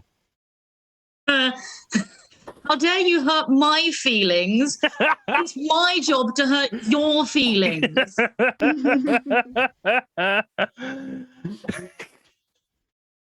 Never crosses their mind that their opponents might just have a different worldview. They just think everyone else is evil, that we are right, everything must change. I've bored every comedian in the land, in every green room in the land, about this shit for 5 years. They're finally sick of it, so thank you for letting me come on TV and talk about it. To me, that is dangerous and scary, but also funny. I mean, the sheer arrogance of that is quite funny. Why are not people laughing at everything I say all the time anymore? It makes me sad. Do they not like pie? The food or me? You notice the way they try to destroy history, to topple statues.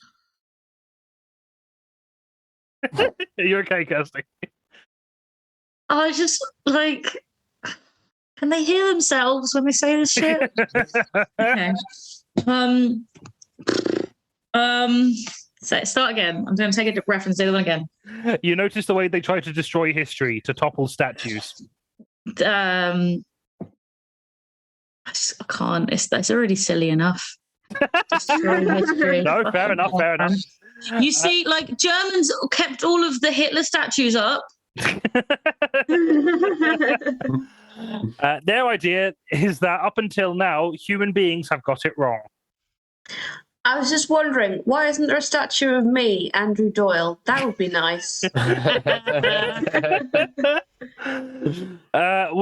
We've always been evil and wrong on every issue, and now they've come along and they are pure and have got all the answers.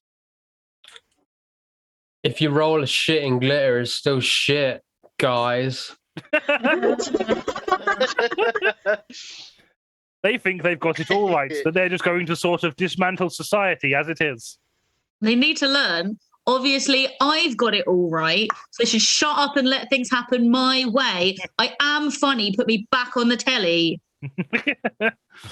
Let's start from scratch. Year 0, and that's where they're coming from. Would you like to buy some tickets to the Titania McGrath show, please? I find that level of arrogance is always funny. I have no real grasp of history, time, or comedy anymore. Wonderful. I'm going to give you 3 points for that. Good time, and thank you for stomaching that whole fucking nonsense. Ironically, he's getting more TV now than he ever did, so that's a concerning state of affairs. But at the end of that round... Not comedy, though, is it? He's not getting any comedy shows. No, he's not getting, no, he's not getting... Well, we could all get on TV if we, like... It's not hard to get... You could take your clothes off and run around the town centre and you get on TV. That's a fair point, that, you know. Good advice for anyone watching. I've done that every night and I haven't got on TV yet. Well, that means they can only report that so many times before they need to be fair, I do it from a left-wing perspective, not a right-wing perspective. Probably why. Where when you slip off, you've got a trigger warning just in case. Exactly. I run around the safe space naked. At the end of that round, Katie's team are on 10 points and Kirstie's team are catching up with 6. Our next round is cancelled. So we're going to take a short break now. I jest. Our next game is called Cancelled, best joke of the show. This is where Johnny just awarded himself a bunch of points. Go ahead, Johnny. 10 points to Johnny. This is miracle. Johnny's won. Who saw that coming? I've never won one of these games. Maybe I should just be more of a tyrant. This round is where the arbiters of the woke left that use their mysterious and mystical evil powers to end the career of one of our enemies. Each guest has 1 minute to make their nomination for the cancelling ritual, be it person, place, thing, or abstract concept, and the winner's nomination will be cancelled forever thanks to our massive influence over capitalism and pop culture. Yeah, you're going to miss the 34 people who watch this show once we finish with you. So who should we go? Let's start with someone on Kirstie's team. Let's start with Kirstie. Kirstie, who are you cancelling today? I'm cancelling my hot neighbour. Okay, take it away. So this is the man that me and my friends affectionately know as Neighbour Daddy. So like I moved into this house while it was still lockdown, and my desk fits into a nook right at the front by the window where as I'm working I can look up and watch, which was really nice. Because like I feel like I'm a bit more of the community from recognizing my neighbors as they walk their dogs. And for the longest time, like the highlight of my working day was when Neighbour Daddy took the bins out, because he's just really pretty. But this month he's got a really ugly haircut and ruined it. So, you know, he's dead to me now. You have 25 more seconds if you want. That's it. That's it. Cool. So, like, can I just point out, right? This is how passionate I am about neighbor daddy's ugly haircut. I'm suing someone this month, and he's worse. I'm definitely not displacing anything. These are actual legitimate feelings. It's just my heart is so broken. That case has already been thrown out, hasn't it? They wouldn't even take it. The judge wouldn't even listen. You call the police, but it's a civil matter, so they wouldn't investigate any further. Right, thanks for that, Kirsty. Let's have Eleanor next. Eleanor, who are you cancelling this month? I'm going to cancel the word daddy. Okay, take it away. No, not really. I'm going to cancel the gender difference between haircut prices. And I know that's very boring and very down the middle of the road, but I had a haircut yesterday and it cost 200% more than it would have done at a barber's. And yes, I had a nice head wash. They washed my hair, but that is an intimate and weird ritual that is not necessary. They could spritz my hair down like a badly behaved cat, and they could cut the hair that way. So you pay for more. I pay for more as a woman for haircuts, and I'm just fuck that, fuck it. Now that I'm not disparaging the skill needed to cut hair, although we all cut our own for 2 years and nothing happened. So I'm not saying it's a whole team of people who've tricked us into believing that we need them. But I cut my own hair 2 weeks before I went to the hairdresser's yesterday, and she didn't say anything, which means it can't have been that shit. In fact, she said it looked healthy. So either we don't really need hairdressers, or at least we don't need expensive ones, or I'm secretly, naturally a very talented hairdresser. In which case, I don't want to cancel them because I'm one of them and I'm great. Thanks for that. And yeah, no, absolutely. It's part of the reason why I've not gone to the hairdresser for so long. Although there is one round here that has specific its whole gimmick is that it doesn't change prices based on gender, and just instead it's based on Why is that a gimmick? I know. I know. It should just be a thing. But yeah, no, I only know I think there's 2 places in the whole of Manchester that operate. Our gimmick is, if you present as a woman, we won't put a tax on you being a woman. Isn't that crazy? Yeah, basically. So that should just be a standard. I absolutely agree. Let's have Kieran. Kieran, who are you cancelling this month? I'm cancelling my neighbours, because every time I bring the bins out, they're like, "Oh, there's sexy daddy." I've had to get this shit haircut. They make them leave me alone. I mean, it's not weird that you have to just.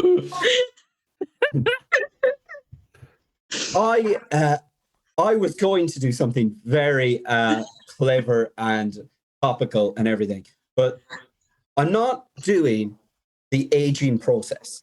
What I hate is you know what I'm doing? I'm doing meeting people who you think you found a kindred spirit with, and then finding that they don't have a fucking clue what you're talking about, and it's all wrong. And the reason that's tied into the aging process is because I was explaining to a couple of people recently that I spend a lot of time imagining putting my brain into my younger self. It's a real fantasy that but I overthink the shit out of it. And twice recently, I've met people who've been like, I'm the same. I do that same thing, right? But they don't put any thought into it. And I hate. So one of them, I was like, oh, when would you go back to? And one of them said, oh, I'd go back to the very beginning. You'd put your brain into your newly born. You'd be breastfed for 18 months with your brain in your baby body. That's what you would like to do. Oh, I have this real fantasy of being breastfed by my own mother, but not being able to tell her to stop. What is that? And then I met another friend who was like, when would you go back to? And he said, oh, I'd go back to when I was 12. And this is an American friend of mine, right? Which is an important detail. He's like, oh, I'd go back to when I was 12, which for him was the year 2000. And I was like, oh, you've genuinely thought of a proper year of when you're kind of developed, but could still make significant changes in your life. And I was like, what's the first thing you do? And he said, well, the first thing I do is warn people about 9/11. You think as a 12-year-old in the year 2000, you could have just called up the Pentagon and they'd have been like, this kid fucking knows what he's talking about. he's got the straight line to and also, I've realized I've gone over my minute. That's very much on point with me at this point, but I'll finish quickly. Also, and I'm not saying this is the case, I'm not a conspiracy theorist at all, I really amn't. But what if, just what if, it was an inside job? And you, as a 12-year-old, called up the Pentagon and was like, I fucking rumbled you, boys. Oh, I know exactly what's happening next September. Oh, yeah. Let me tell you exactly how it's going to work. Oh, I know the Ford. Spoiler alert, one of the 4 planes doesn't go right. And I'm not even joking. I think about this shit a lot, and those 2 conversations were like, no, people aren't like me, and I don't like it. I mean, let me tell you, that as a clipped sentence will not sound good, but I only mean it in very certain circumstances. Oh, fucking hell. Okay, thanks for that. That's too much. I feel like I'm always... No, it's fine. I'm just trying to put my finger on specifically what it is you're cancelling. I think it was 12-year-olds warning about 9/11. The phrase, I know exactly what you mean, and then not knowing at all what you mean. Yeah. Just want Johnny to know. Yeah. Based on the tirade you went once, like, that's not what I thought your summary was going to be. Yeah. Okay, let's have someone. Let's have Jono next. Jono, who are you cancelling? Jono might need a minute. Look. Jono will be right back. Oh, that was class, that, you know. Do you need a lay one of them, please? Oh, that was class. Yeah, you can just have a breather. Right. What am I cancelling? Yeah, well, I'm cancelling. Right. It's a bit personal to me, this inflation. Okay. Because we're currently having a cost of living crisis, and they say crisis like it's an act of God, even though this was orchestrated by the government. But the cost of inflation means that I'm spending money on food to feed myself, and now I can't get home security, which I live in fucking Liverpool. That's a necessity. And I can't afford it anymore, so I've had to resort to... I've just bought a load of flags from the internet, and the flags are of like known terrorist cells, and I'm just hanging them outside my window. So at least the police are watching me house 24/7. Because I've got stuff in here that I can't risk getting robbed at. Do you know what I mean? And then people are clocking me as well, because it's inflation. People are clocking me getting a full food shopping and going, he knows something. So I'm more edgy on the list, whether it's the police list or people who just want toilet paper or something. We've seen what happened with COVID. Toilet paper is the new currency. So yeah, inflation, I'm cancelling that. Absolutely, yeah. And 12-year-olds. Inflation and 12-year-olds. Cool. Fuck both those things equally. Wonderful. Yeah, no, absolutely. Fuck inflation. Who have we got left? Let's Katie. Katie, who are you cancelling? I'm cancelling Jill. Jill. Okay. So I went for a drink with my writing partner last night, and I looked like me, and this very drunk old woman called Jill, who looked like an absolute gnome, came up to us, and like she looked like Hoggle from Labyrinth. It was like superbly wrinkled, and she started by complimenting my makeup, which was very nice. And then, like I said, I was out with my writing partner, who she assumed was my boyfriend, and they're non-binary but masculine, like presenting, and she just laid into him. She was like, I like your makeup anyway. You're the worst. And first thing she did was, I have just pissed myself, but do you mind if I sit with you? And then sat on Robbie's seat. Apparently, the thing with men with beards is they don't have any aspirations. She found out that my partner writes about rugby, and she was like, "But you're too short and tiny and puny to know anything about rugby." Oh, you said I've got like tattoos, which she clocked, and she thought he was my boyfriend. She was like, "How does it feel to have a girlfriend with tattoos when you're not man enough to get one?" Fucking hell. Oh yeah, and then after like a lot of things, just saying like, "Oh, you're not very manly, are you?" to my writing partner who's not mine. He was like, "Well, you're not wrong," but didn't mention it. I was starting to get quite angry with her because I was like, "Okay, this was funny when you were a charming old drunk woman, but now you're just being a cunt." And she was like, "Are you woke?" And I was like, terminally so. Like, where's this going? And she was like, "I love RuPaul's Drag Race." And just Jill, absolutely baffling. Eventually, her like other old friends came and picked her up. Apparently, she'd been drinking since 11 in the morning. But I don't know if I want to be like that when I'm 60, but it looks fun. But also, what a cunt, just to go to some strangers and go, "I like your makeup. Anyway, here's everything that's wrong about you." What a cunt. Cancel Jill 2022, absolutely. Wonderful. Okay, and last but not least, Jake, who are you cancelling? I thought you meant like 50% of a nursery rhyme. Like, you're fine with Jack, but Jill can fuck off. Like, yeah, that's what I thought it was going to go. No, I mean, yeah. Well, my cancer, I don't know, bandanas. Everyone that wears one looks like a twat. No, do you know what I want to cancel? I want to cancel those. Do you know the forms that you have to fill out at doctors and stuff like that? And they use a scale from like dissatisfied to satisfied.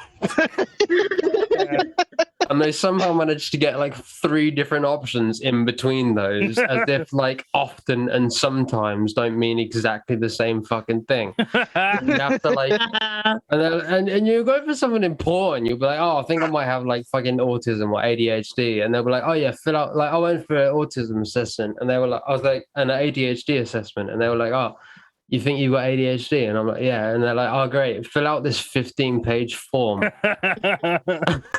and return it in like a week." And I was like, "No, thank you." But the entire form is made up of those stupid fucking questions about like, are you a murderer? Sometimes, never, occasionally, often, or yeah, frequently. And I'm like, what the, they like fucking all of those words mean the same thing.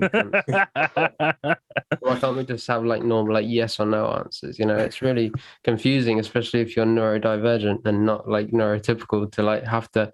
And that form feels really important. Like all of those, there's never like, they're never like, "Oh, you know, do you like the color red?" Sometimes, often, you know, 50% of the time or some shit like that. So it's always like really important stuff that they ask this arbitrary, non-existent scale that they made up that is completely relative to your life and situation and has no consistency among people. But, you know.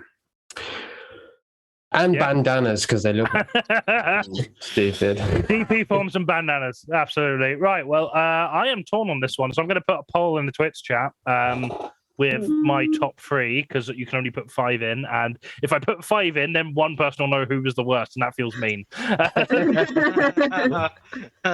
So let's go with... Oh, there's a character limit.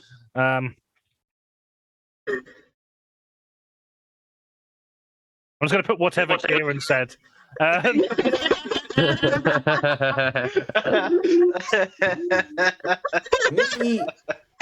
Me going too far over the limit is... That was absolutely brilliant, that, you know. I loved that was wonderful. Okay, there even when I'm not talking, it's like I'm over the limit for what's acceptable. Just to remind everyone at home, Kieran's was time traveling 12-year-olds, right? Yes, actually. Just check. Time traveling 9-year-olds with a bit of knowledge. So I have put a poll into the chat. It's lasted for 10 minutes, which will be how long our next break is. So we'll do the points at the end of that. So yeah, we're now going to have another break for our final round. Once again, if you are enjoying the show, you can support us by donating to PayPal, subscribing to our Patreon, subscribing to our Twitch, sharing some bits, buying some merch from our big cartel, or just giving us a hug and telling us everything will be all right. We'll be back with the scores for that and the last couple of rounds in 10 minutes. Let me put the links in the chat. And I really need a piss, so back momentarily. He's going for a poo, Johnny, and all that. He's going for a poo. That's why you made it clear that he's going for a piss. He's going for a poo. Yeah. And he poo whisperers. I think Johnny would say. And the poo whisperer, that's what they know me outside there. You know what I mean? There he goes. Yeah, there he goes with his floral shirt, the shit whisperer. That just makes it sound like you don't know how to talk quietly, like you'd be banned from all libraries. Do you know what I mean? Oh yeah, I'm definitely banned from all libraries. I am the shit whisperer.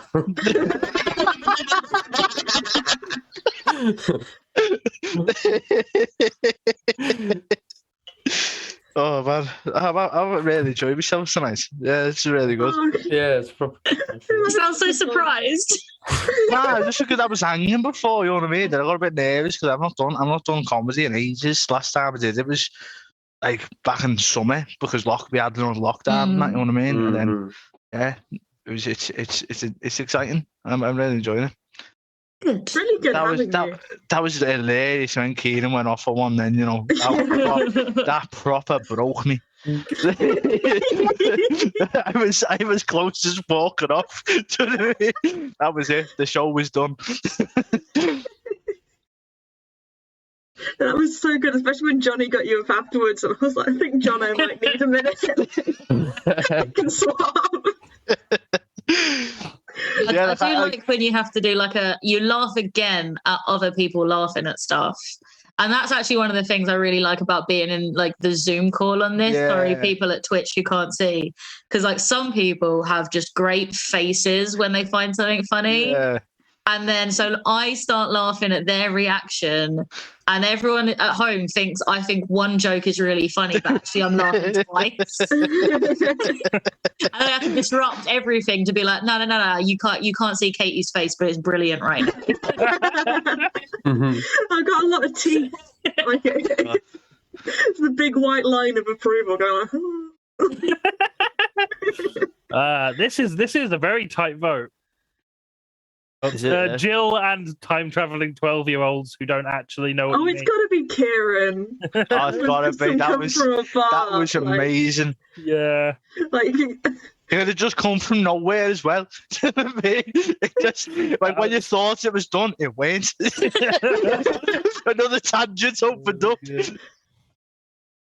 I'm on Twitch and I use my vote to vote for whatever KIERAN said. I just can't even call it. And also it's my team anyway, so fuck it. Yeah, no, it makes zero difference. Yeah.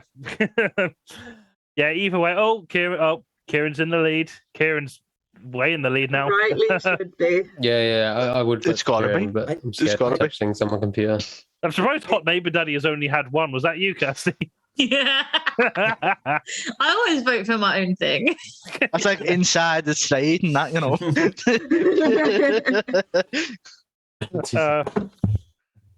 I just feel like I can't possibly express how disappointing it was, because you didn't know what he looked like before and you can't see him now. But if you had, you'd understand. It's a very emotional reaction that just can't be expressed properly with words. So what did he go to? Was this a drastic change? Was this like he had super cool hair and now he has short back and sides and it's pretty much. You used to be cool and now you're it just felt like, especially because some men don't have hair anyway. And then you have really cool hair, and then you just throw it away. What was cooler? Because I'm picturing some form of Just picture whatever you think would be the most beautiful, and then imagine it. No, I don't want to do that. I want to picture accurate. I want an accurate portrayal of your definition of beauty? Because I'm picturing like. Can I just say? Sorry. No, I was just like, before Jake came back, because he's got his background blurred, so it just focused on the two things on his film. Yeah. Here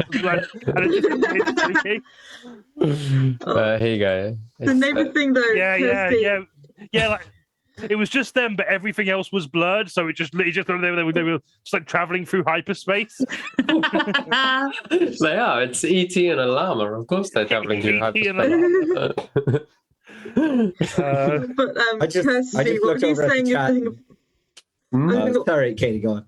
No, like the thing about the hair. In like 2020, I've had this haircut for ages. It's like my thing, but I've grown it back out because I gave myself a really bad mullet in 2020. And I got a message from someone saying like, "Oh, this is such a shame. I used to really like your comedy," and then I noticed they unfollowed me. That's so rude. Yeah. Just because they didn't like your haircut. That's so mean. No, we were friends. They were another comedian, and we were friends. That was it. Oh my god, we were friends on Facebook, and they unfriended me. Wow. We used to really like your comedy. But that hair's real little. For that hair, I can't find you funny anymore. By the way, I want to say that, Katie, I think that's really uncool and really out of order. But I also want to say that, Kirsty, you're one to bloody talk with the air. Oh no, that's the worst. You've just killed off bloody neighbour daddy. I'm alive. I just want him to regret what he's done. Said the serial killer. Yeah. Have you unfollowed him on fucking Twitter and Facebook? You're just cyberbullying him, but in a live format. Behind his back, yeah. Yeah. Can I find out what he's been watching the whole time? He's been watching this whole show. He's been watching. Oh, that'd be so weird. It's like, oh, my neighbour's in there, and just suddenly He gets those little adhesive letters you can get and puts neighbour daddy on his bins. Oh, fuck it. He has to just cross out the daddy bit, and it's just neighbour now. He's just neighbour now. Yeah, he used to be neighbour daddy, now he's neighbour. Neighbour uncle, maybe. Oh, he's neighbour father. yeah, exactly. Oh, fucking hell. I agree with Eleanor's kicking out hairdressers there. I've always had this. I agree, yeah. It's like they tell you that my wife's just not been in years. Well, I haven't either, because they lie to you. It's obvious they lie to you, because they say things like, "Oh, you need to cut the bottom of the hair so it can grow," and I'm like, "Hair definitely grows from your scalp. What are you talking about?" Like, she said to me, she was like, "When was the last time you had a haircut?" And I was like, "Oh, I've been for years, and because of the pandemic." And then she was like, "I recommend coming in every 6 weeks." And I was like, "It's not the dentist. It's not a health thing." Recommend it. Maybe I'll have shit hair, but that's a risk. I mean, it's a risk I'm willing to take, because it was very expensive. I think it's really sold to women as an experience. Yeah. And it's actually just a pain in the arse for those of us who don't like small people talk touching your hair. Yeah, and then the judginess, the judging your hair, like hair routine, and they're just it's horrible. It's horrible. Yeah. I can recommend bandana if you don't want to have.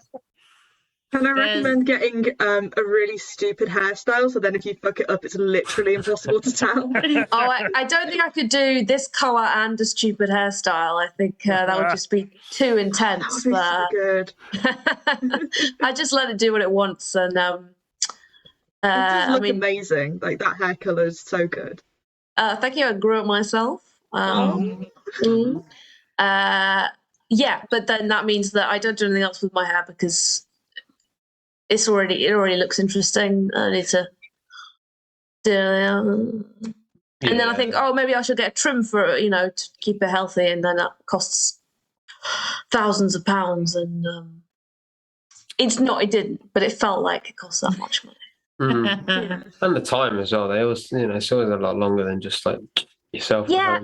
Well, they insist on, like, the bit I needed, which was the trim, took 5 minutes. But the washing and the blow drying and the unnecessary styling, that all took Yeah, I don't trust them. They always do shit you don't ask them to do. Like, last time I went there, I was like, I'll just make it a little bit shorter. And she starts like shaving the fucking sides. Like, what is this? A fucking magazine? No, just do what I told you. And let me go on my way. I certainly don't trust hairdressers with terrible hair.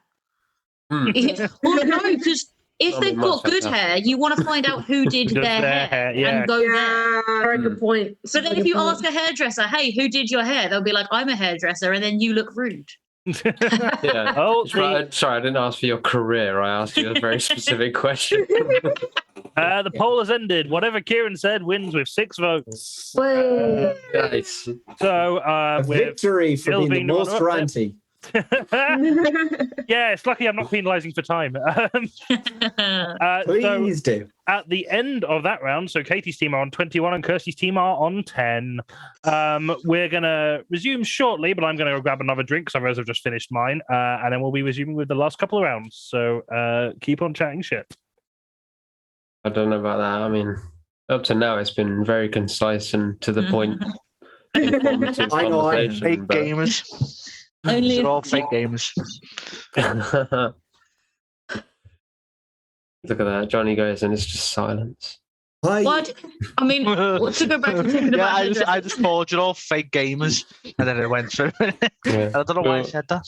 The truth hurts, you know. Yeah, no, my mate just texted me. He just started watching, and he just texted me saying, "Call them all fake gamers." Lads. Well, that's too. And you was like, yeah, fuck it, why not? Yeah, there's no basis to it. It was a ransom note. How would one become a fake gamer? Like, just like be on Twitch? Is it because we're on Twitch? Is that the implication? It could be.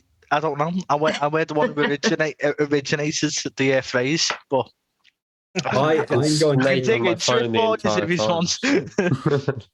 I think I'm going to soon out myself as a fake gamer or a non-gamer because you're a fake gamer, Kieran. Because I don't game at all, so I don't really. that's not you being. That's not you being a fake gamer. That's no, like you. Yeah, definitely. Yeah. I mean, like if someone's like, "Oh, I have a load of fake money," and then they give me nothing, I would argue that they've lied to me. I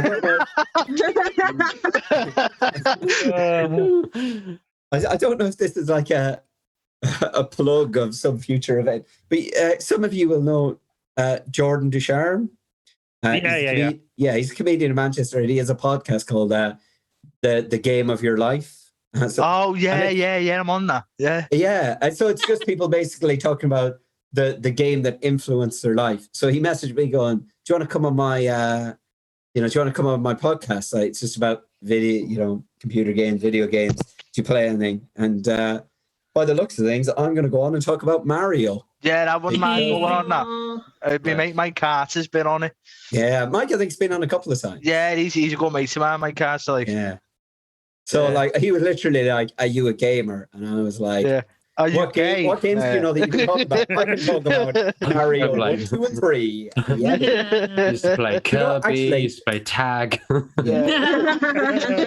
Mario All-Star. Have you ever heard of chess? Yeah. Well, British Bulldog was the first game that was cancelled, and that really inspired me as a comedian. Wonderful times. Just want to draw attention to Andrew Taylor's comment. I enjoy how pointless just writing neighbour on a bin would be.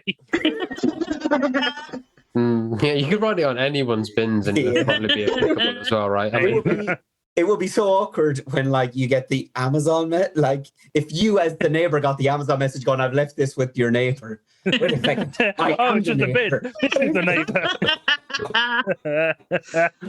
Right, okay. We all back. Let's carry on with the show. Our next round is a great debate. Enough joking around. Now we are going to definitively solve the nuanced and controversial issues of the day with the brightest, bravest, and most barbecued minds available. Today we are going to be discussing what the consequences of PartyGate I'm not looking forward to this. Should be for our Prime Minister. I mean, you wouldn't, Boris. No, that would be. We're literally just discussing how best to dispose of you. And namely, should he resign or does he have a chance to redeem himself through other means? So we are joined by Katie, who is Rishi Sunak, KIRSTIE, who is Keir Starmer, ELEANOR, who is Sue Gray, KIERAN, who is Downing Street's local bargain boost store manager, who is Michael Gove, and JONNO, who is Boris Johnson. See, the Twitch chat don't know what's about to happen. Whereas yous have got an idea, because I asked before. Oh, yeah, spoilers. And I'm really, really not looking forward to this. It was your idea. But I'll do it for comedy. You will. To make people laugh. Well, now that you've said it on stream, you've promised to set up, so you have to. So thank you all for joining us on such short notice. Very pleased to have you here. Obviously, the Conservative Party is going through a very difficult time at the minute, and I think what's best is we really have the conversation to clear the air, and really just decide how the fuck we get rid of Boris Johnson. So let's start off with Boris Johnson himself. So first of all, Boris, what do you feel like should be the consequences following your disregard of your own COVID rules, and when are you leaving? I'm not. Because, right, look, I would do his voice, but I can't. That's fine. Let's just imagine Boris Johnson's a Scotia. I'm not leaving, right? Look, don't worry about it. Okay, the party, it was a work event, and no one told me.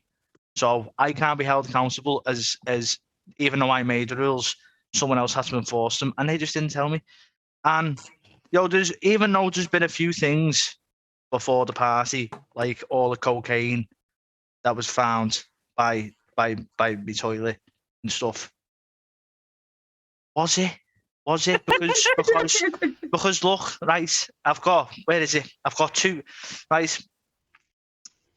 It's not actually cocaine, by the way, but I've got two things here. I've got two things. One, right, is looks like cocaine, and the other is cocaine, and they're both not cocaine. And I'll you know what? I'll even prove it to you now. I'll prove it to you. Don't worry about it. I'm not going nowhere. Because there was no actual wrongdoing. Fuck me. Look, it's fine. It's fine. See, I can still function as the leader of the country. I can still do that. Oh, it feels just like a real comedy gig. Look, don't worry about it. Don't worry about it. It's sharp. Do you know what, Boris? You have changed my mind. You are fit to leave. You are fit to lead the country. Do you want to fucking bet some? It's just one. Fuck me! Oh, Jesus Christ! Still what? The first one was where she was right about the flower. That's not as bad, but it's still here. It's still here. Fuck me. Yeah, look, it's fine. Don't worry about it. I'll lead the country because see, it's not real. Oh, fuck right. Me, While the Prime Minister is coming down, let's move over to the leader of the opposition, Keir Starmer. Keir Starmer, what are your what do you think should happen now following the Sue Gray inquiry into PartyGate? Do you think the Prime Minister should be leaving? And if not, how do you think we move forward from this? And then knock my cider over from this situation. I mean, honestly, this is completely unacceptable behaviour. We can't have a leader who sets rules but won't follow them. You need someone who will lead by example. And Boris Johnson should absolutely resign. And hang on a sec. I am above. I am ahead in the polls for a leadership election right now. Yeah, leadership election. Yeah, now before people forget. Yeah. Shut up, Kia. You chat shit.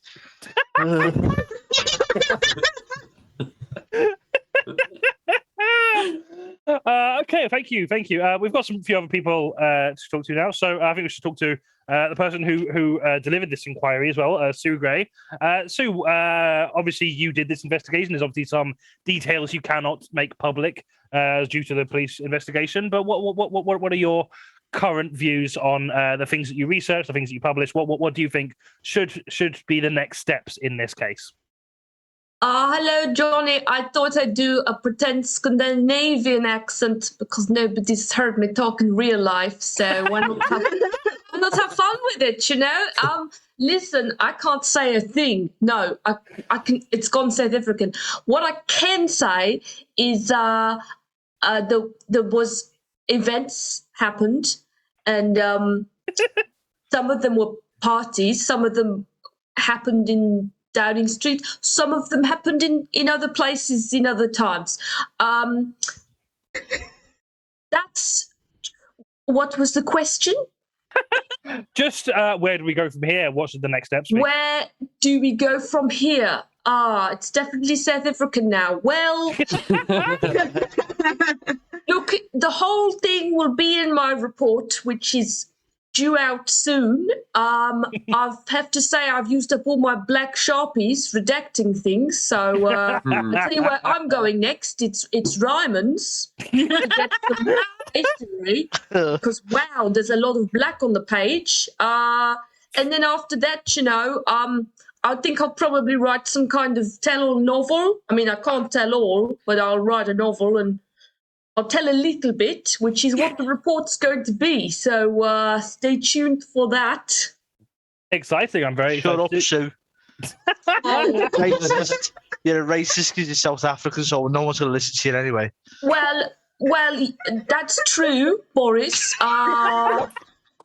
No, yes, let's say I am. Why not say it? Sue Gray is a racist. No, actually, I'm not a racist because my name is Gray. It combines the two colours, black and white. So really gone off topic here, Boris, but I know that you're just trying to deflect. Oh, it's called You've got me South there. African. You've got me there again. You've got me there.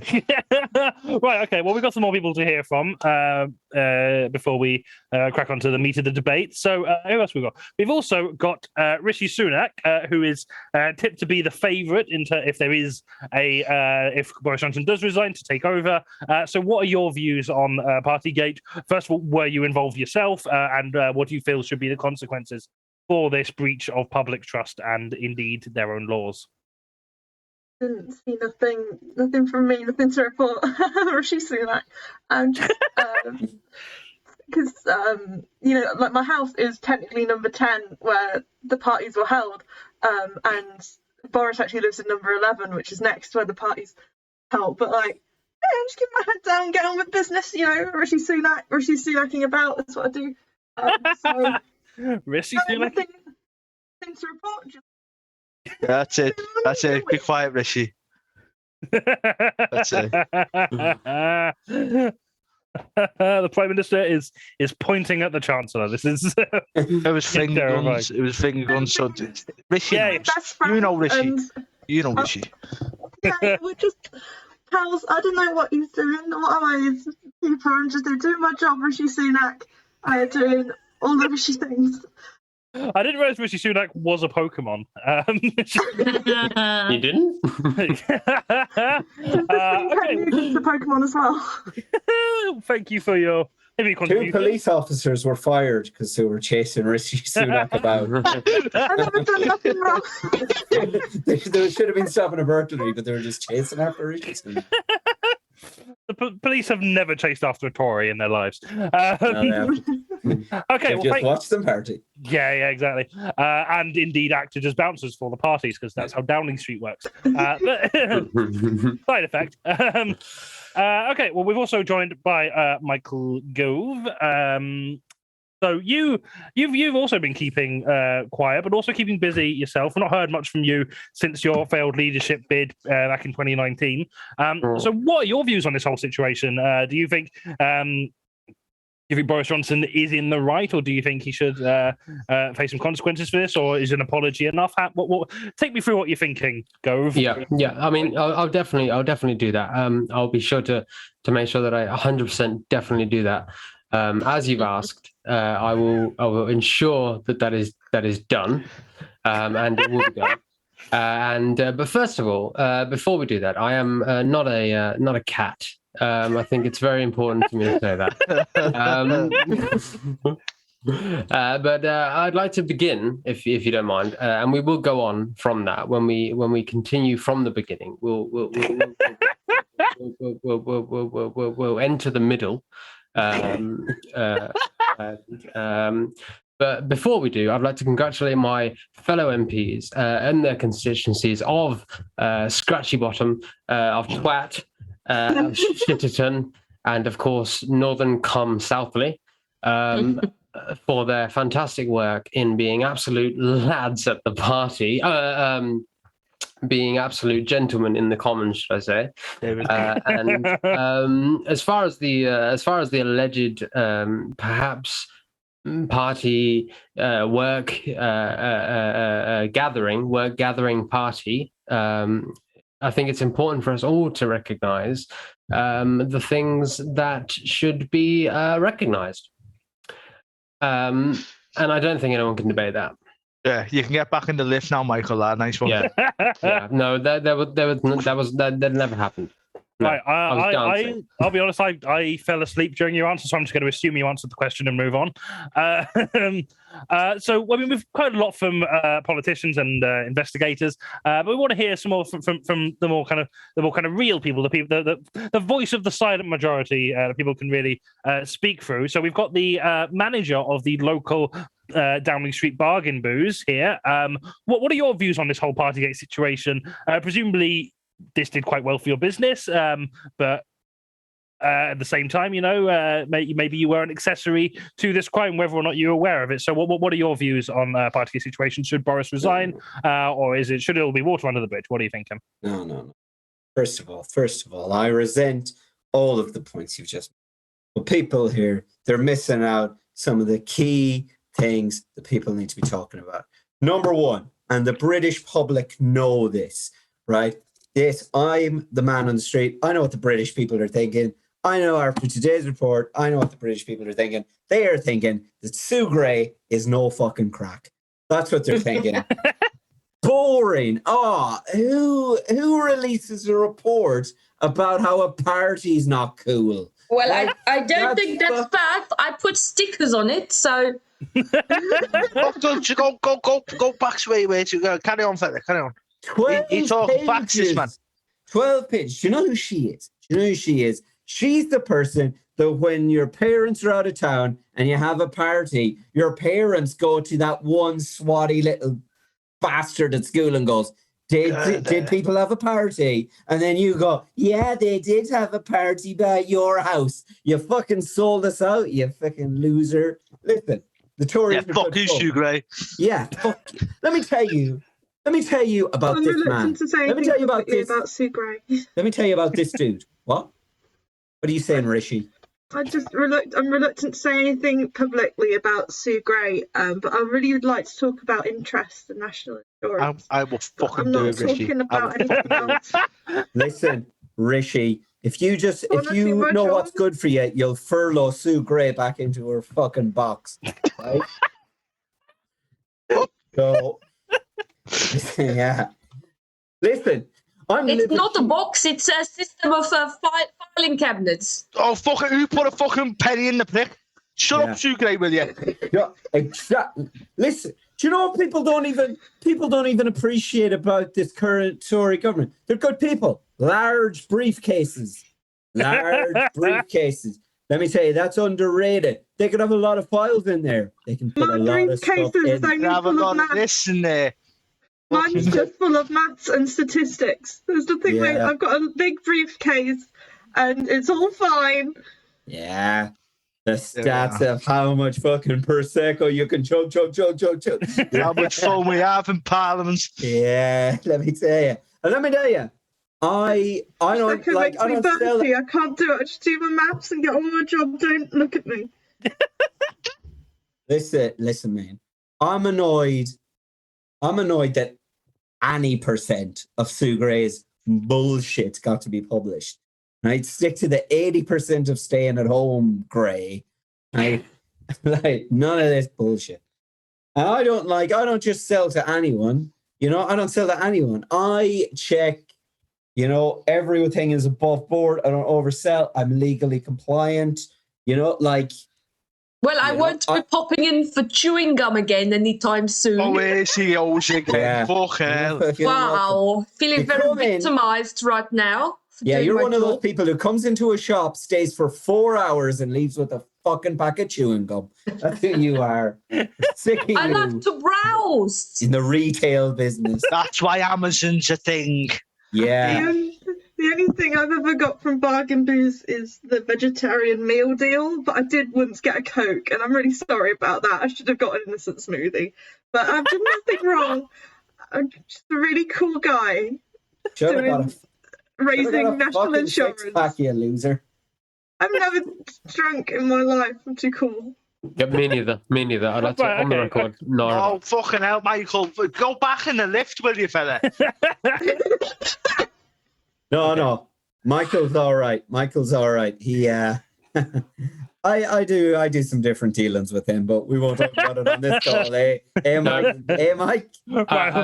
Honestly, no idea. You know, Mike. What the right honourable gentleman of Bargain Booze is talking about. But that is my favourite constituency.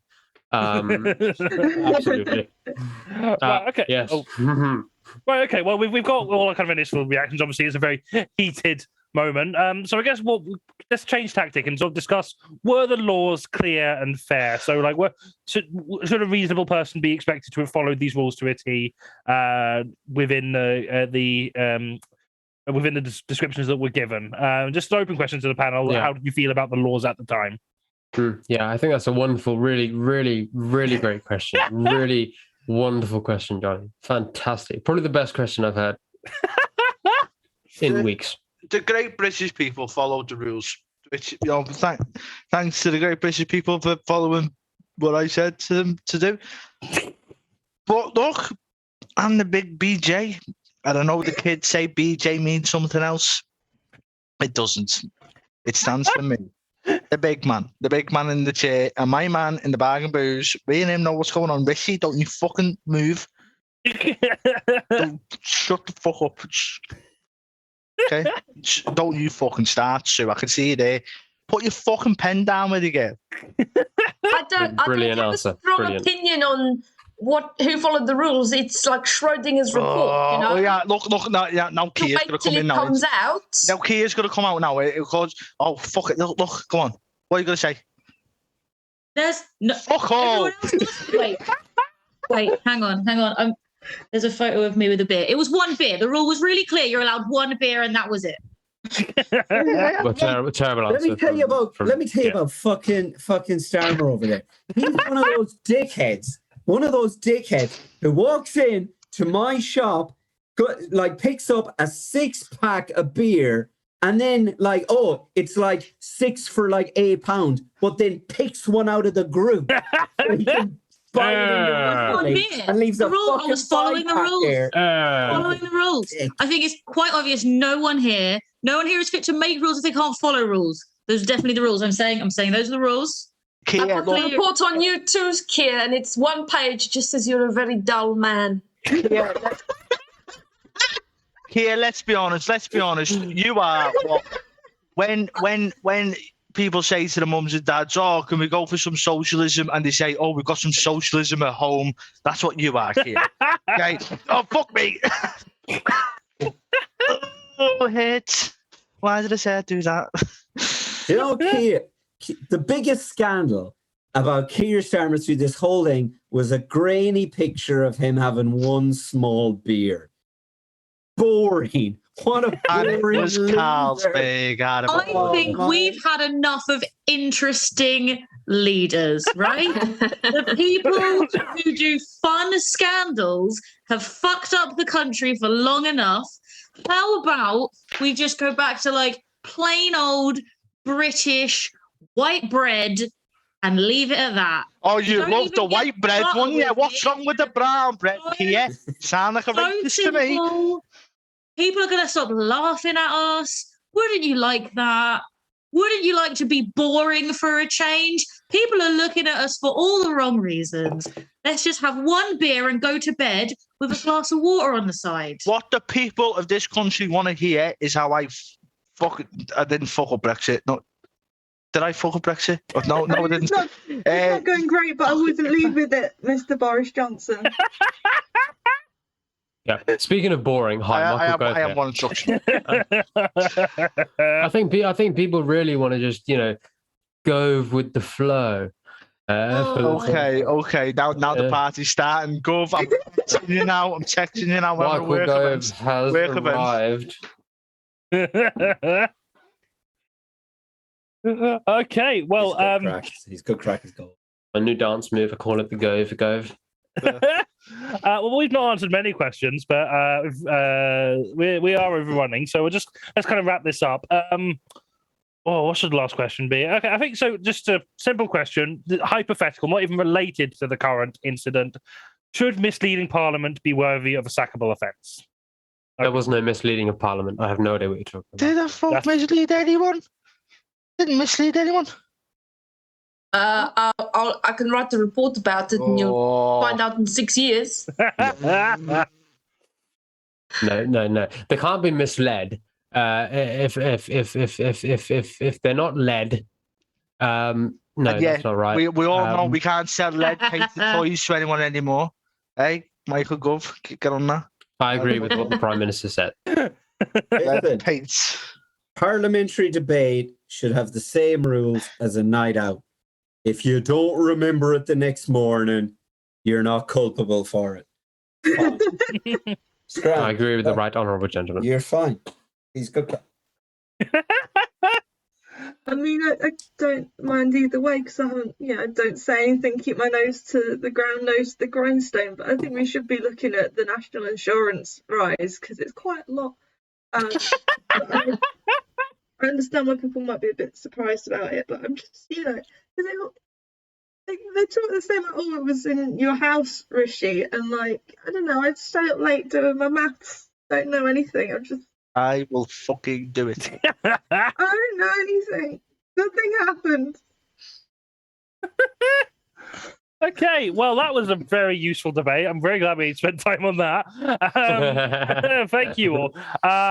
That's very difficult one. I feel like I have to give points to Jono for whatever the fuck he just did to his sinuses. Yeah, I am really. It's stinging. It's stinging. But you know what? You said the flour wouldn't be that bad, and you're right. It just made me cough. But the sugar. The sugar stinks. It's granulated. Yeah. It's caster sugar. I'm not a heathen. Oh, You know what I mean? Sharp edges, like Jesus Christ. Oh yeah, it is. Yeah. It is. But we do it for the art. Would have been better. It's finer. Yeah. That's true. Yeah. I should have put places. I should have. The next time. Next time do popping candy and see what happens. Yeah, definitely, Johnny. Johnny, we're coming back. I'm going to do popping candy. Let's just get something that will fuck me up. Like cocaine. Right, no, this is Twitch. This is Twitch. It's not cocaine. Yeah, no, you're right. Because I'm sure Twitch would be fine with showing people putting. Yeah, Jeff flour Bezos and has got a sugar pile up and their out nose. watching us laughing. Go look at him sniffing caster sugar. Fucking prick. The real tragedy for you is it was such. When you put it up to the thing, it didn't really look like you couldn't really see what you snorted. So what you could have done was nothing, and everyone would have been fine. Yeah, I had flour on the plate. Some shit for nothing. Yeah, flour. I tried to show you flour on the plate, and fucking caster sugar because the flour was my girlfriend's idea. She said it looks more legit, and then I put caster sugar in this because I thought the baggie looks better. Yeah, but when you actually snorted something, you couldn't really see. But you could have been like, look at this. Oh, look, I'm about to snort something. Wink, wink. But you were like, committed to the role, method acting. Yeah, method acting, and you know what? I had lots of fun. Jono, the next time, if you drink a raw egg now, the next time you sneeze, you've got cake batter. Oh yeah, I'm sniffing out of cake. If you do that and you sneeze onto a frying pan, you've got a pancake ready to go. Oh, that's my breakfast sauce again. There we go. I feel like meal prepping. I love it. Yeah. I feel like you got the method of delivery of cocaine really accurate for what happened at a Tory party as well. I feel like there would just be someone walking around with a paper plate with like a mound of cocaine on it. Like, you don't want a key? Yeah, paper plate though as well, just to keep fucking, just to piss Greta Thunberg off. Climate change, isn't it? Okay, so at the end of that round, Katie's team are on 31 points and Kirstie's team are on 13. But all the points are in the last round, so this entire first bit was meaningless. I mean, normally it's like a lot tighter than that when all in the last round. Yeah, that is true. Maybe you should have got more questions right. Shit, is that where we I went do wrong? feel it was largely because we're just louder. Hang on a minute. Also, questions right. These were like that was Yeah, an to be fair, there was only one question. Right, yeah. Did I technically get my rant about going back in time with my brain right? Is Yeah. that- Yeah, you did. That's what you find is getting the question. Wow. So our final round is things that would be funny if they happened, but they didn't. But let's pretend anyway, because reality is terrible. I'll be giving everyone 4 scenarios for them to riff on. Points go to the funniest and my own biased preferences, which is already clear by the score, apparently. Yeah. Johnny, you could award him as many points for this last round as you like. Yeah. Just say it's worth 500 50 points and make it a game. Yeah. Next round, 50 points. Let's go. I do not have a consistent scoring strategy. It's happening. Your first topic is unlikely things to hear on Rupert Murdoch's new panel show. Oh, yeah, Rupert Murdoch's got a new panel show. I actually cut that joke out, so that makes little sense now. But yeah, go for it. Is that true? There's a new panel show on his channel. He has a channel? Guy. Yeah. Guy has his channel, right? No, he's got like a new GB News that's not GB News, but I've forgotten what it's called. That's what the world needs. Yeah. Right. So the actual answer to this question is, hello, welcome to the new panel show.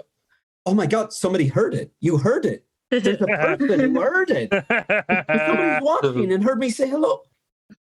Oh my God. Oh, sorry. Hi, Mom. Yeah, Mom's. That is the thing that will be heard max on the new panel show. Welcome to the new Murdoch panel show, live from the Cayman Islands. Is it a lineup featuring any people of colour? Yeah, Kirsty, you are saying that on this stream of white people. All right. Put any thought into an entire series with any people of colour? It's just Trevor Phillips over and over and over again. Yeah. The actual answer to that is yes, there will be, but they will be highly vetted. Yeah. To the opinions that we want. They have a comedian on who goes, actually, I quite like my wife. Satire. Love it. Things to keep the left happy. Balance. And now it's time for the round called Which Dead Girl's Phone Have We Hacked This Week? And now it's time. That's good. Yeah. And now it's time for scenes no one will ever see because we've hidden them on page 53.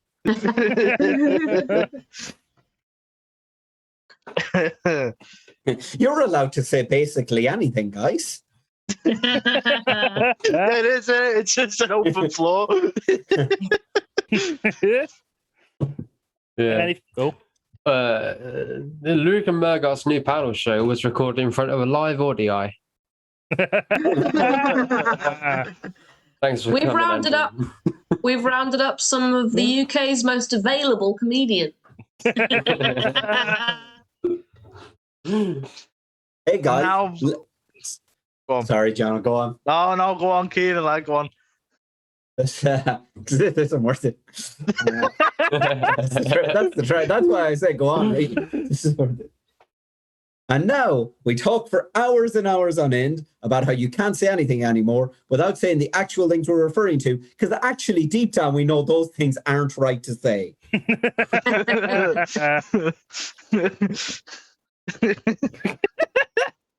Okay, John. Welcome to Murdoch's new panel show. Would I lie to you? Yes. Yes, I would lie to you.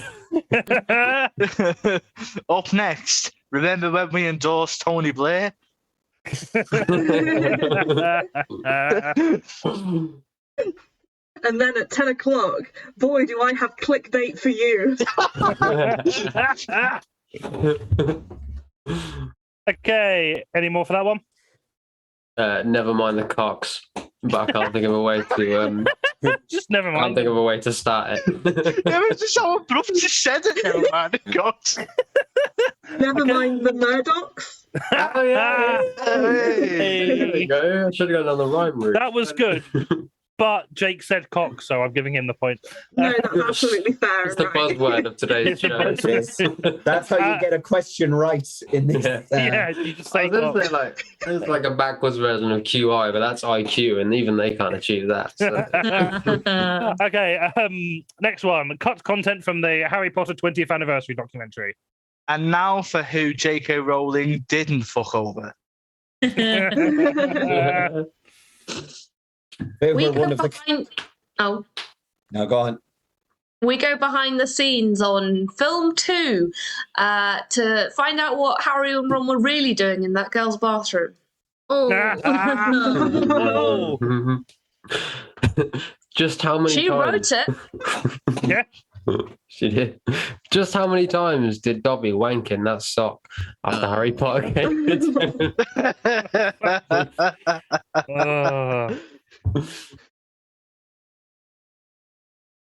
Any more for this this is so one? fun. This is so fun. We can move on. Going to be one of the cast turn into another member of the cast. I'm thinking of transitioning. Don't fucking tell JK. Do you reckon they might actually ask people why they thought it was appropriate to get the wizard Nazi tattoos of all the things? I don't think any of the cast got those. No. A mate of mine just texted me. He said, removing the poly from Polyjuice. Every year, people in their 30s still buy Harry Potter merch. It's £5 a week. You can sponsor a millennial to read another book.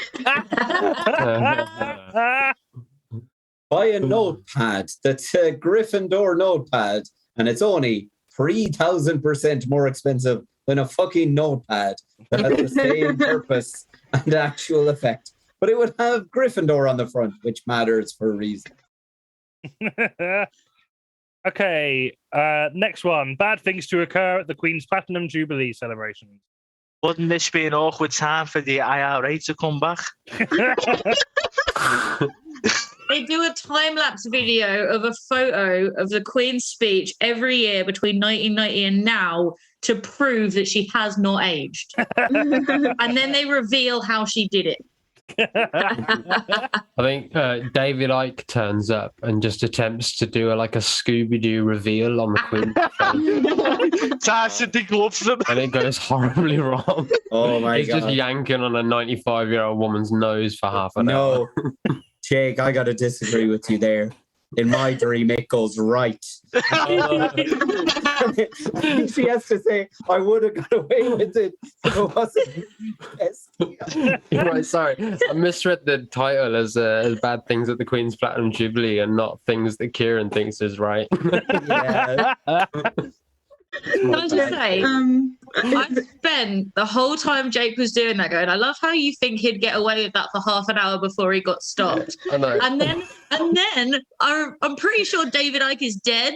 So No, he's still kicking. Why was that the problem? Yeah, he'd get away with it for half an hour, not no, he's already dead. Like, why was that my thought process? Wait, David Icke? No, David Icke. He's not, no. Oh, he was he a not? footballer, yeah. Then who am I thinking of? No, you're wishing, you're not thinking. Another mentalist. You're thinking of Dio. Yeah, meatloaf. Before the chat, yeah. you couldn't comprehend that Dio was dead. Like, you keep thinking he was alive. You swap Dio and David Icke in your mind. Dio. Easy mistake, yeah. Called the Mandala Dio effect. It's, Here's one. Andrew found innocence due to insufficient evidence. That's a bad one. Oh. Is it That'll Boris probably happen Johnson? as well. Fuck. nice. Is it Boris Johnson snorting flour and sugar off of a paper plate? On some obscure Twitch channel. Yeah. She gets. In a Liverpoolian accent. Snowflakes rejoice. I think, Is it the zombie apocalypse? Because then the Queen would have to explain Andrew to Prince Philip, and that would be awkward. Oh, Is it bad things to occur at the Queen's Platinum Jubilee celebration? She gets stuck in the lift that only she's allowed to use in the House of Commons. And then that'd she be gets bad. bricked up like she's a naughty ending. Yeah. You can just hear her scratching in the walls like a medieval ghost in a haunted house. But like it's still got like Ringo Starr's voiceover going, well, I think she got what she deserved. Yeah, bad things to occur. A 12-year-old time, Stavler calls up and says something's about to happen. What about Guy Fawkes? He's got the wrong date. Any more for this one? Oh, Okay. Hubbard who's dead. L1 Hubbard is dead. You're correct. He's very The dead. lizard guy. Who He's else been is dead dead? for a long time. Yeah. Right. Final one. Deleted Elon Musk tweets. Oh, Vivi. Come back to me, Can anyone hook me up with those guys who made that Dune documentary? Want to ask them how they got to Mars. Hey, Jeff Bezos, I heard you like children, you paedophile. Why don't you go ahead and rescue them? That's a niche one, that man. Is it? Hey, I watched a Twitch stream. I didn't know Sue Gray was South African like me. I can't believe so many people fell for this NFT shit. Oh my God, could you imagine? Yeah. All you got to do is click save as. Holy shit, they really brought Dogecoin. I just wiped the blockchain. Oopsie.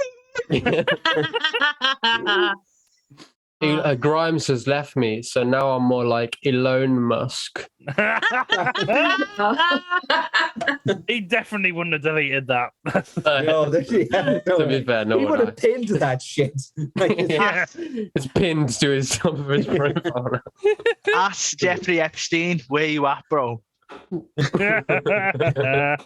Is it a link to like an Instagram post of him in like a cool outfit reading Jordan Peterson in the street?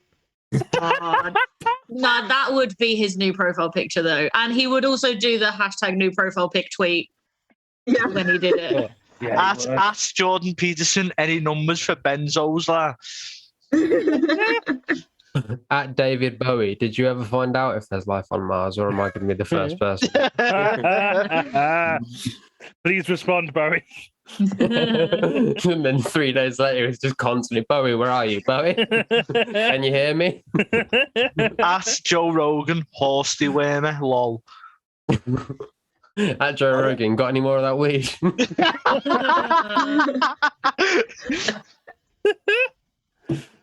Okay, any more? Cool. I'm going to score that up now then and send that over to Sam. And not put it in the group chat to spoil Don't put it in everything. the group chat, there. This is a surprise. I've waited a long time for this, Johnny. You have, but you're going to wait a little bit longer while Sam gets that ready. So while we're waiting for that, first of all, thank you all so much for watching. If you are in Manchester, you can still reserve a free ticket for our show in Gulliver's on the 7th of Feb with Raoul Coley, Edward Worth, Sophie G. Collins, Tom B, and Bobby Jones guest emceeing. Or if you can't make that, we will be streaming an edited down version of the show right here on Twitch on the 14th of February. And on the 28th of February, you can join myself, Tom B, Katie Mitchell, James Ross, David Stanier, Anna Thomas, and Mabel Slattery, where we'll be discussing the news events of February, including Boris Johnson still hasn't resigned for some reason. And seriously, why hasn't Boris Johnson resigned yet? And oh no, Boris Johnson has somehow been elected as God of the universe. On that pleasant note, I can reveal the final scores are Kirstie's team are on 36 points, but Katie's team win with 54. Get in there. Yes, guys. Behind the scenes, Fuck you, Sue Gray. behind the scenes, you both got 23 points that round, so it literally didn't matter. Almost I like do this think entire the scoring jumped a lot. Yeah. This is why we say the points are always in the last round, because normally it's like, you know, there's like 4 or 5 points in it at most. and then like in the last round you can get like 30 points. Yeah. But like this time, like it didn't make a difference. This time, someone snorted sugar. Yeah. The game was rigged from the start. I just saw that Upbeat Metaphor just put Ed Balls under there. Right, ticket links for our next live show are in the description. If you're in the Manchester area, we do still have some tickets available to that. They're free to book and it's a pay what you want show, so you can donate when you get there in cash, or you can also support us on the methods I keep telling you about on Patreon, PayPal, here on Twitch, and Big Cartel. And any money that you donate between now and next Monday will be split between the acts you have seen on this stream. So from myself and all of our guests, have a wonderful night. We'll see you next time. Bye. Bye. Bye. Bye.